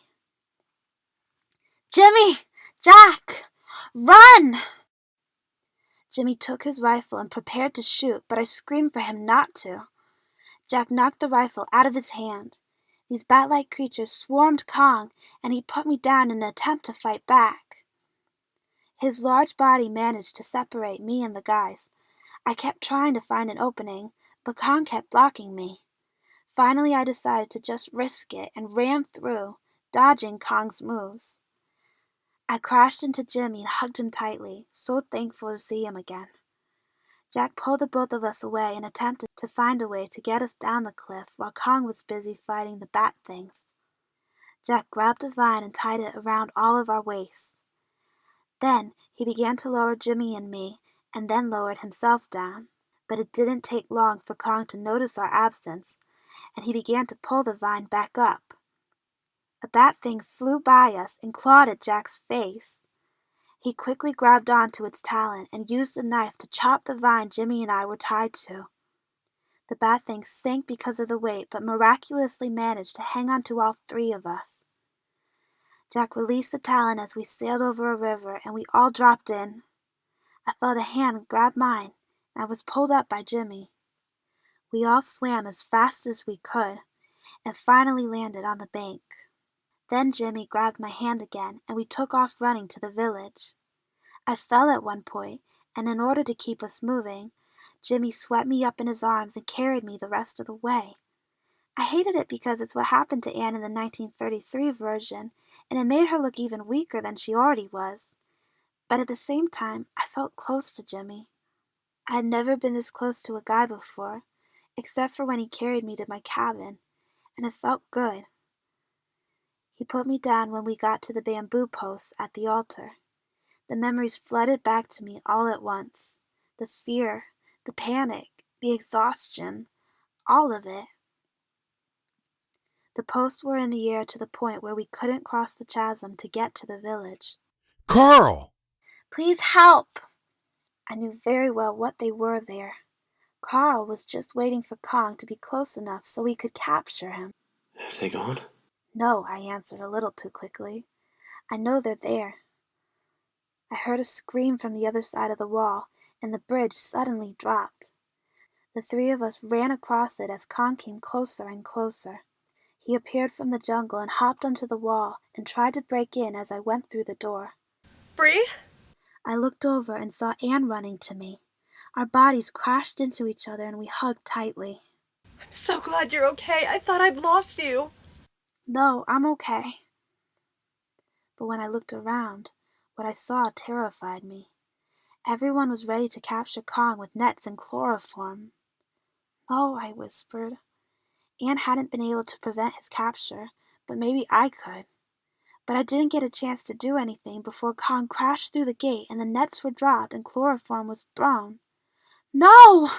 I started to run toward him, but Jimmy and Anne held me back. He'll kill you, Brie. No, he won't. He's protected me from everything on this island. Now I need to protect him. I started to run to him again, but Jimmy held me back once again. Let go of me, I said defiantly. He looked at me for a second and then began pulling me to the ship once again. No, don't, I screamed, knowing what would happen if he did so. Kong's eyes locked on mine, and he threw the net off him angrily. Jimmy kept dragging me to the boat as much as I fought. Stop! Please, Jimmy! I didn't want to lose you, too. You won't. He just wants me back. That's all. I can stop all of this. Before long, the rest of the sailors were running to get in the boats, and Kong was hot on their heels. Jimmy actually picked me up and put me in the lifeboat, then climbed in himself and held on to me. Anne climbed in after him and grabbed me as well as Engelhorn hopped in after us.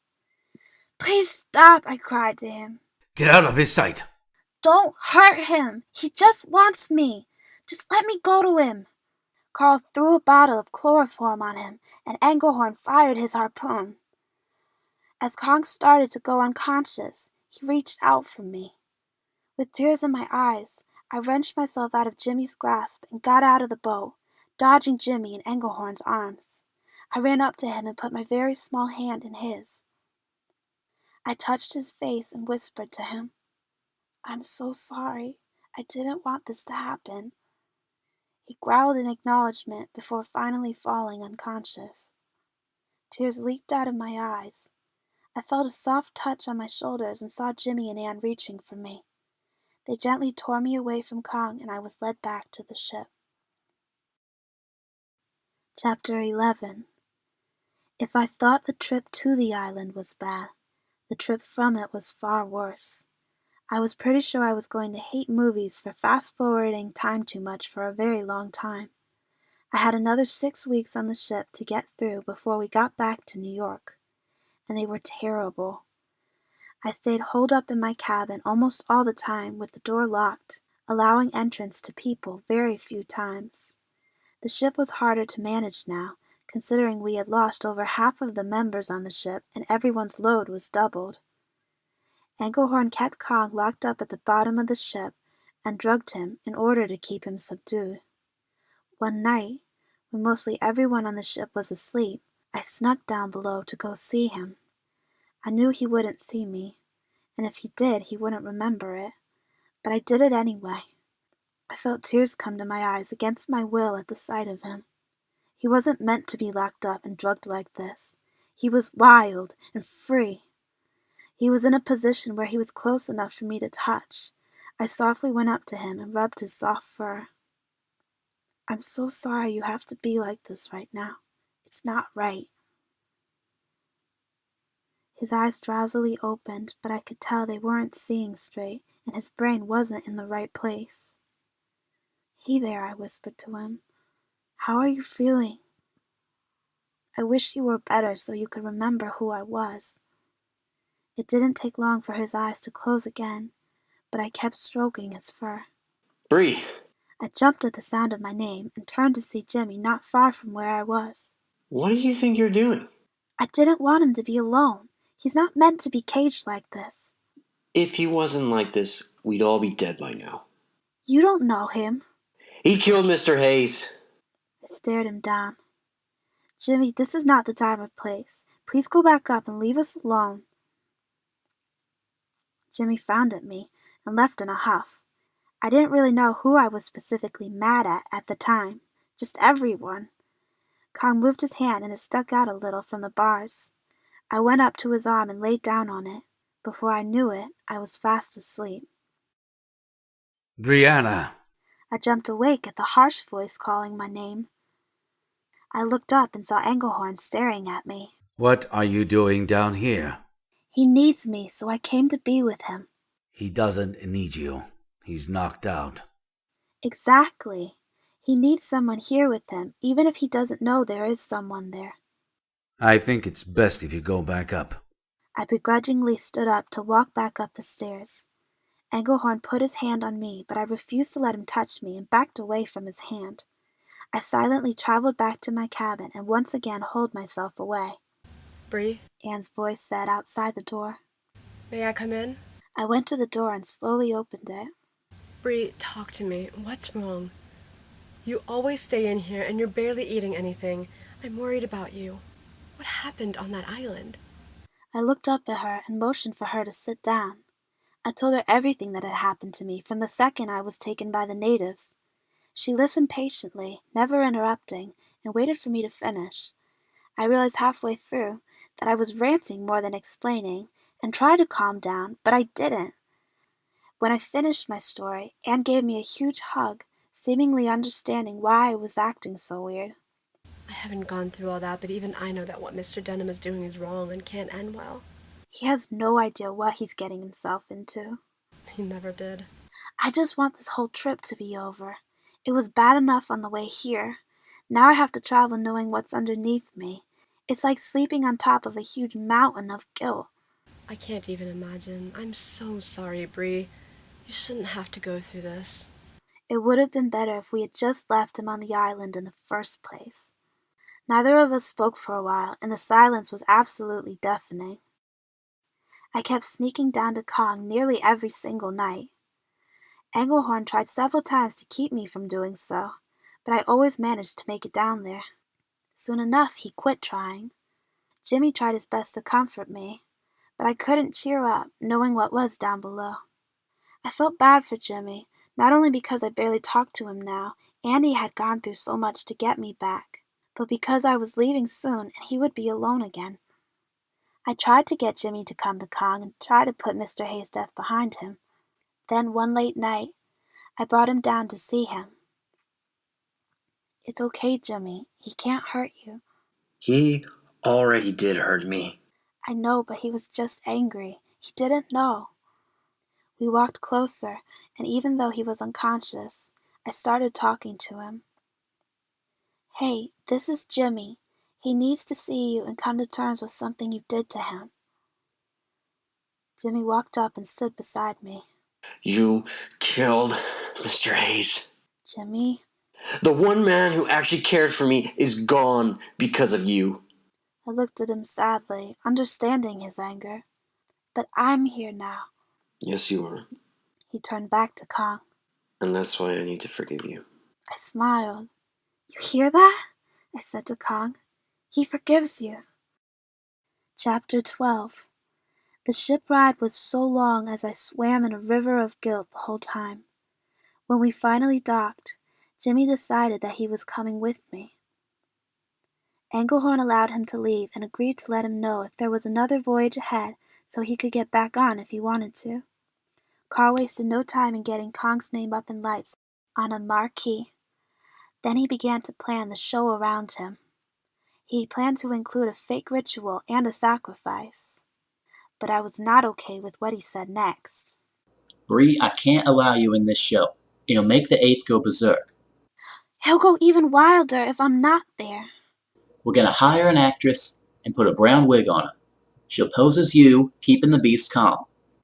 Mr. Denham, you don't know what will happen if I'm not there. I have to be there to keep him calm. Brieanna, I'm sorry, but no. You'll just have to watch from out of his sight. This wasn't right.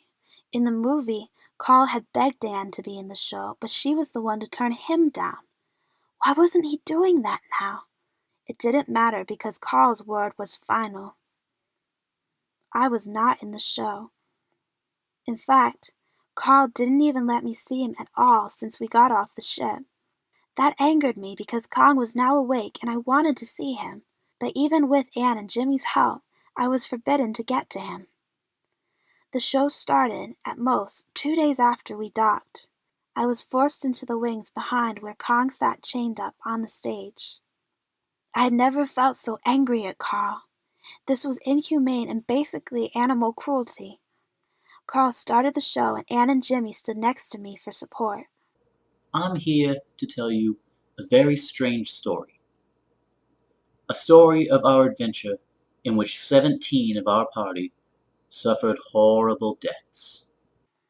Jack stood nearby to watch over Anne more than anything. Carl mentioned an Arabian proverb that actually wasn't real. It was taken from the 1933 version. Then Carl built up in intensity, and then the curtain lifted, and Kong was revealed. The audience gasped in fright and wonder. Carl really milked it up, and I wanted to walk on that stage and shove him off it. I watched as Carl introduced Bruce Baxter as the man who allegedly saved me. What a snob! If anyone should be out there, it was Jimmy and Jack. Bruce had insisted on having a part in the ritual, and Carl just gave him that one. Bruce was a diva, and Carl was a pushover. It sickened me. The ritual began, and it was exactly like the 1933 version ritual. Nothing at all like the ritual I went through. Call me crazy, but Bruce never danced with any of the natives. The orchestra finished the song, and Carl came back out. This was the part where I got offered up to Kong.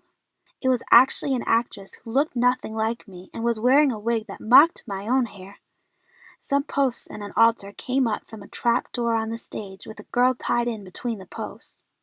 I think her name was Annie or something. Kong looked at her sadly, and I knew he thought it was me since her head was down and he couldn't see her face. But then she raised her head up and Kong looked at her in disgust. The actress playing me let out the most unconvincing scream I'd ever heard in my entire life. I was pretty sure it was worse than the actress who had played Anne in the movie. She was awful. How she ever got hired, I'll never know. "Help me!" she cried. Sort of. A stick could act better than her. This was terrible to watch. It didn't take long for Kong to start freaking out. He was already in a bad mood, and seeing me replaced certainly didn't help. It just got worse as men from the newspapers started flashing their cameras, and the bright lights and flashes set him off. Let him roar. Makes a swell picture. I looked over at the actress, and she gave her first real scream all night. That actually wasn't good, though. It meant she was really scared of Kong. I didn't blame her. He was roaring and practically lunging at her. Brie, we gotta get out of here now. He just wants me. Not right now, he doesn't. We all have to get out of here before he sees any of us. I started to run to the stage, but Jimmy kept me from going yet again. Jimmy, don't. He just needs to see me. Then he'll stop. No, he'll get even crazier. He and Jack began to pull me out of the theater and get somewhere safe. I just wanted to see him again. He was about to die. I wanted to spend every second with him. Kong broke off one of his restraints, and that's when the crowd went crazy. They all began flooding out, trying to get away from him. That was it for Jimmy. He yanked me away as fast as he could and ran out. I saw the poor actress playing me get grabbed by Kong and thrown across the theater. I didn't have time to feel sorry for her as the sheer cold of winter bit me as soon as we stepped outside. But that wasn't on my mind. Before we could even get far, Kong burst out through the wall. Everyone on the street started screaming and panicking. Kong picked up a girl with brown hair that looked similar to mine, but mine was lighter. After looking at her for a second, he threw her down and picked up another girl.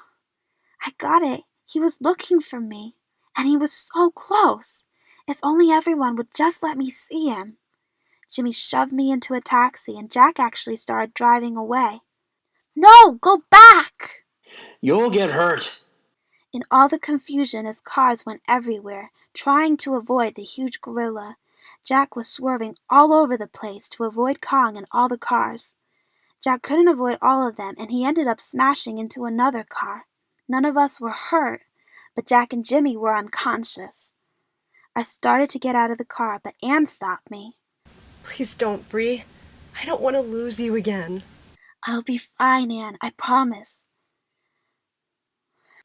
She reluctantly released my arm and I got out of the taxi. I looked at Kong, who was starting to calm down, but he was still a little frazzled. I smiled at him and began to walk to him. It took a little longer than I wanted, but eventually he looked my way and froze. Hey, I said quietly. He started over to me ever so slowly. It's good to see you again.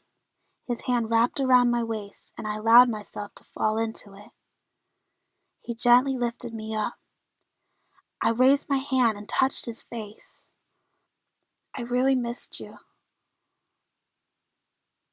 He seemed to understand me, and it felt like he was saying, I missed you too. He walked off with me into the night and took me to Central Park.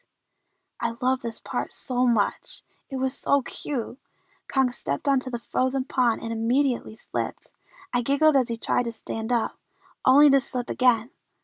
He realized that he couldn't stand, and when he heard me laughing, he began to spin on the ice. The wind made me even colder, but his warm hand evened it out. He spun right into the snow and we both got covered. I laughed again and so did he. We were totally in the moment until the ice broke because of a missile from a tank. The moment was over and it was going to go quickly downhill from here. Bullets rang out as soldiers tried to shoot at Kong. He grabbed onto me firmly, but not enough to hurt me, and ran towards the Empire State Building. No, don't! I screamed at him. You'll die! He looked at me as he continued to run, understanding what I was saying, but knowing that it had to be done. He reached the building and began climbing with his one hand and feet, while still clutching me to his chest. Airplanes whizzed past us, and I knew the time had come, the part I had been dreading.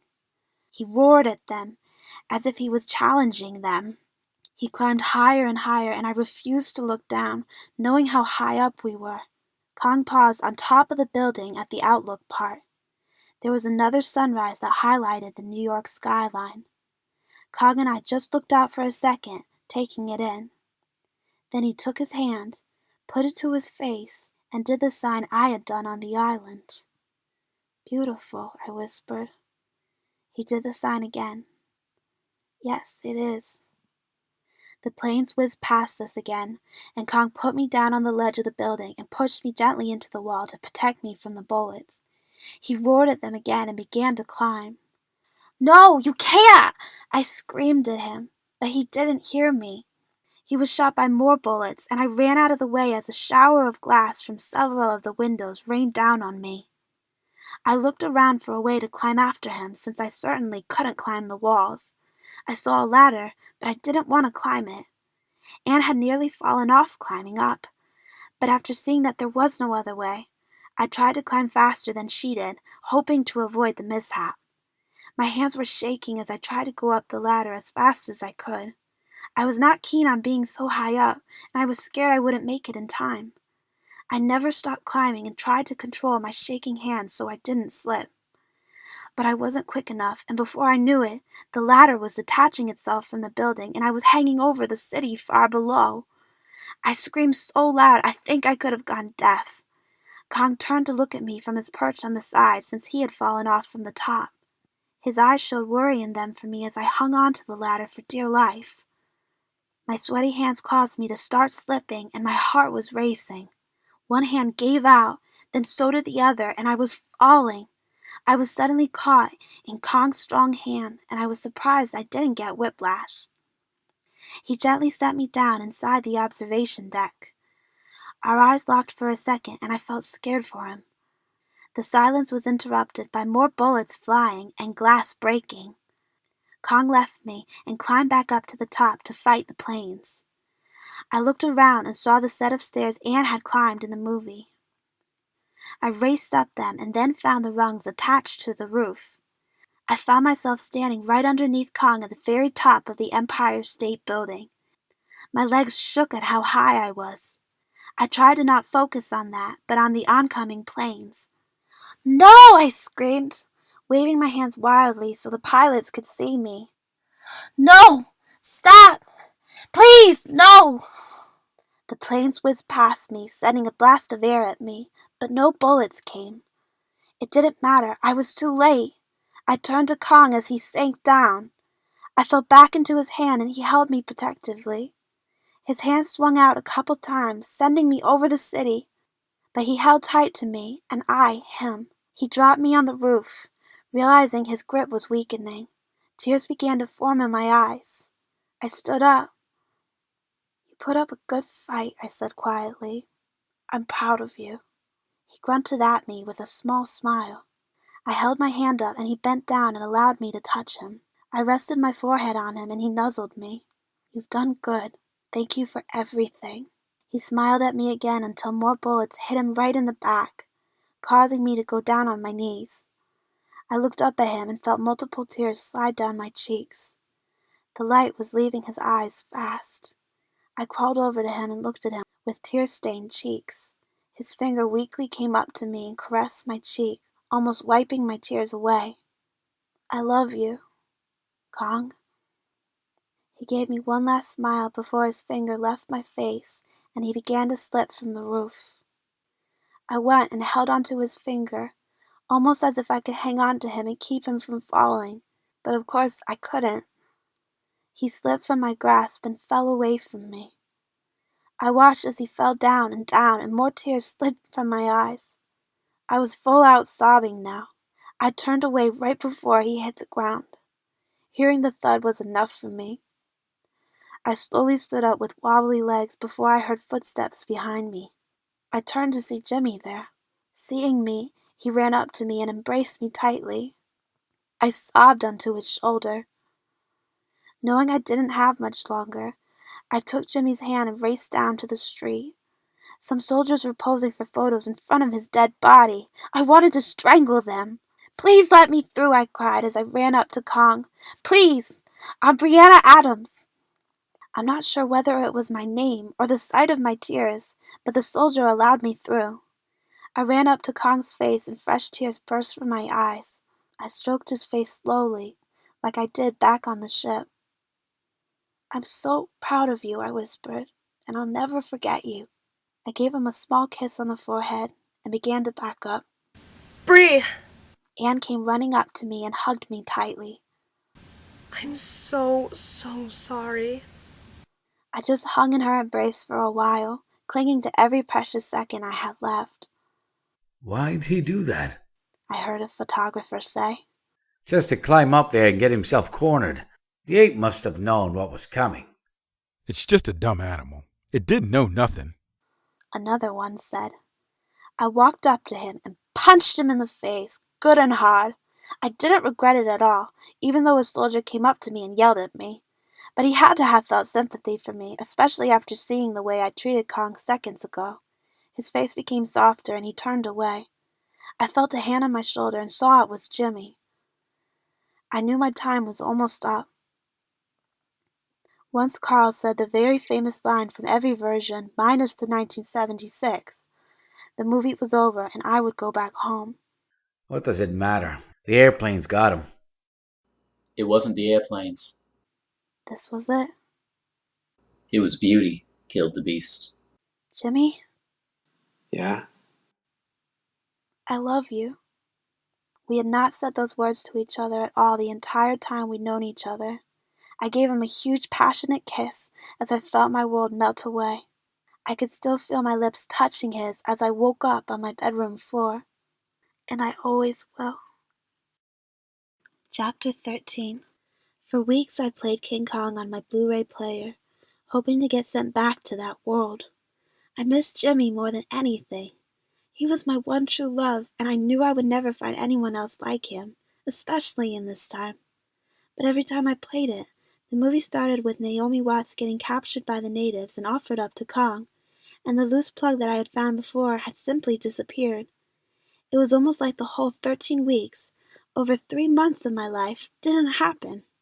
There was no proof at all that I had ever left my room or the present day. It drove me nuts. After a while, I just stopped trying. I put the DVD way back in my collection of DVDs and didn't look at it for a very long time. It just brought back painful memories. I tried to forget about my experience, but obviously that was impossible. Too much had happened for it ever to be erased from my mind. Plus, I had promised Kong that I would never forget him. A couple guys attempted to flirt with me, but I just pushed off their advances, knowing I'd never feel the same way I felt for Jimmy. Some people said I should go see a therapist because I was acting so depressed all the time. I knew that even this was a bit much for a therapist. It must have been a good 9 months before I picked up the DVD again. I was looking for something to pass the time with, and I noticed it sitting in the back with a good layer of dust on it. I took a deep breath and decided to try one more time. I put the DVD in my Blu-ray player and pushed play. Words began flashing on the screen. This is not playable on this device. My heart started beating faster, but I tried to not get my hopes up. I went to the back and searched for the plug from before. I didn't see it at first, but then I noticed the plug sticking too far out from the rest. I plugged it back in and then I fainted right there and then. My eyes shot open and I was in New York City, obviously in the 30s. I got a little nervous that I might have to start back over from the beginning of the movie, but that was overridden by the sheer elation I felt at being back. "Excuse me," I said to a woman passing by. "Does the name Kong mean anything to you?" Aye, worst experience this city ever went through. While I was angry at her for saying that, I was relieved that I obviously had not gone back to the beginning. I couldn't handle that a second time. I began walking to the harbor in the hopes that I could find Jimmy, but I was so confused. I didn't know where I was or where anyone I knew was. Anne and Jack may have moved from New York altogether, and Jimmy could have been on a voyage now. "Jimmy?" I called out. I felt stupid, knowing that I would never be able to find him in this huge city. "Jimmy!" No one glanced my way at all. I kept going to the harbor to try and find him there. I was shocked to find him actually there. He was getting nets ready, and it appeared he was preparing the ship. Engelhorn was still the captain, and much of his crew had been replaced. "Jimmy!" He turned toward me and froze at the sight of me. In a sort of The Notebook moment, I ran to him and jumped on him. My legs wrapped around his torso and his arms supported my waist. I planted my lips onto his and we kissed for quite a long time. I felt tears spring to my eyes. I was well aware of the glances we were getting as he set me down again, but I was too focused on the boy in front of me. Is it really you, Brie? "Yes, it is, Jimmy." I kissed him again so he and I could know it was real. Where have you been? It's really hard to explain. Just know I've spent so long trying to get back to you. I've thought about you every day, just so I could know what I felt was real. I love you so much, Jimmy. I love you too, Brieanna. We kissed once again, and for the first time in nearly a year, I knew I was truly back where I belonged. End of story.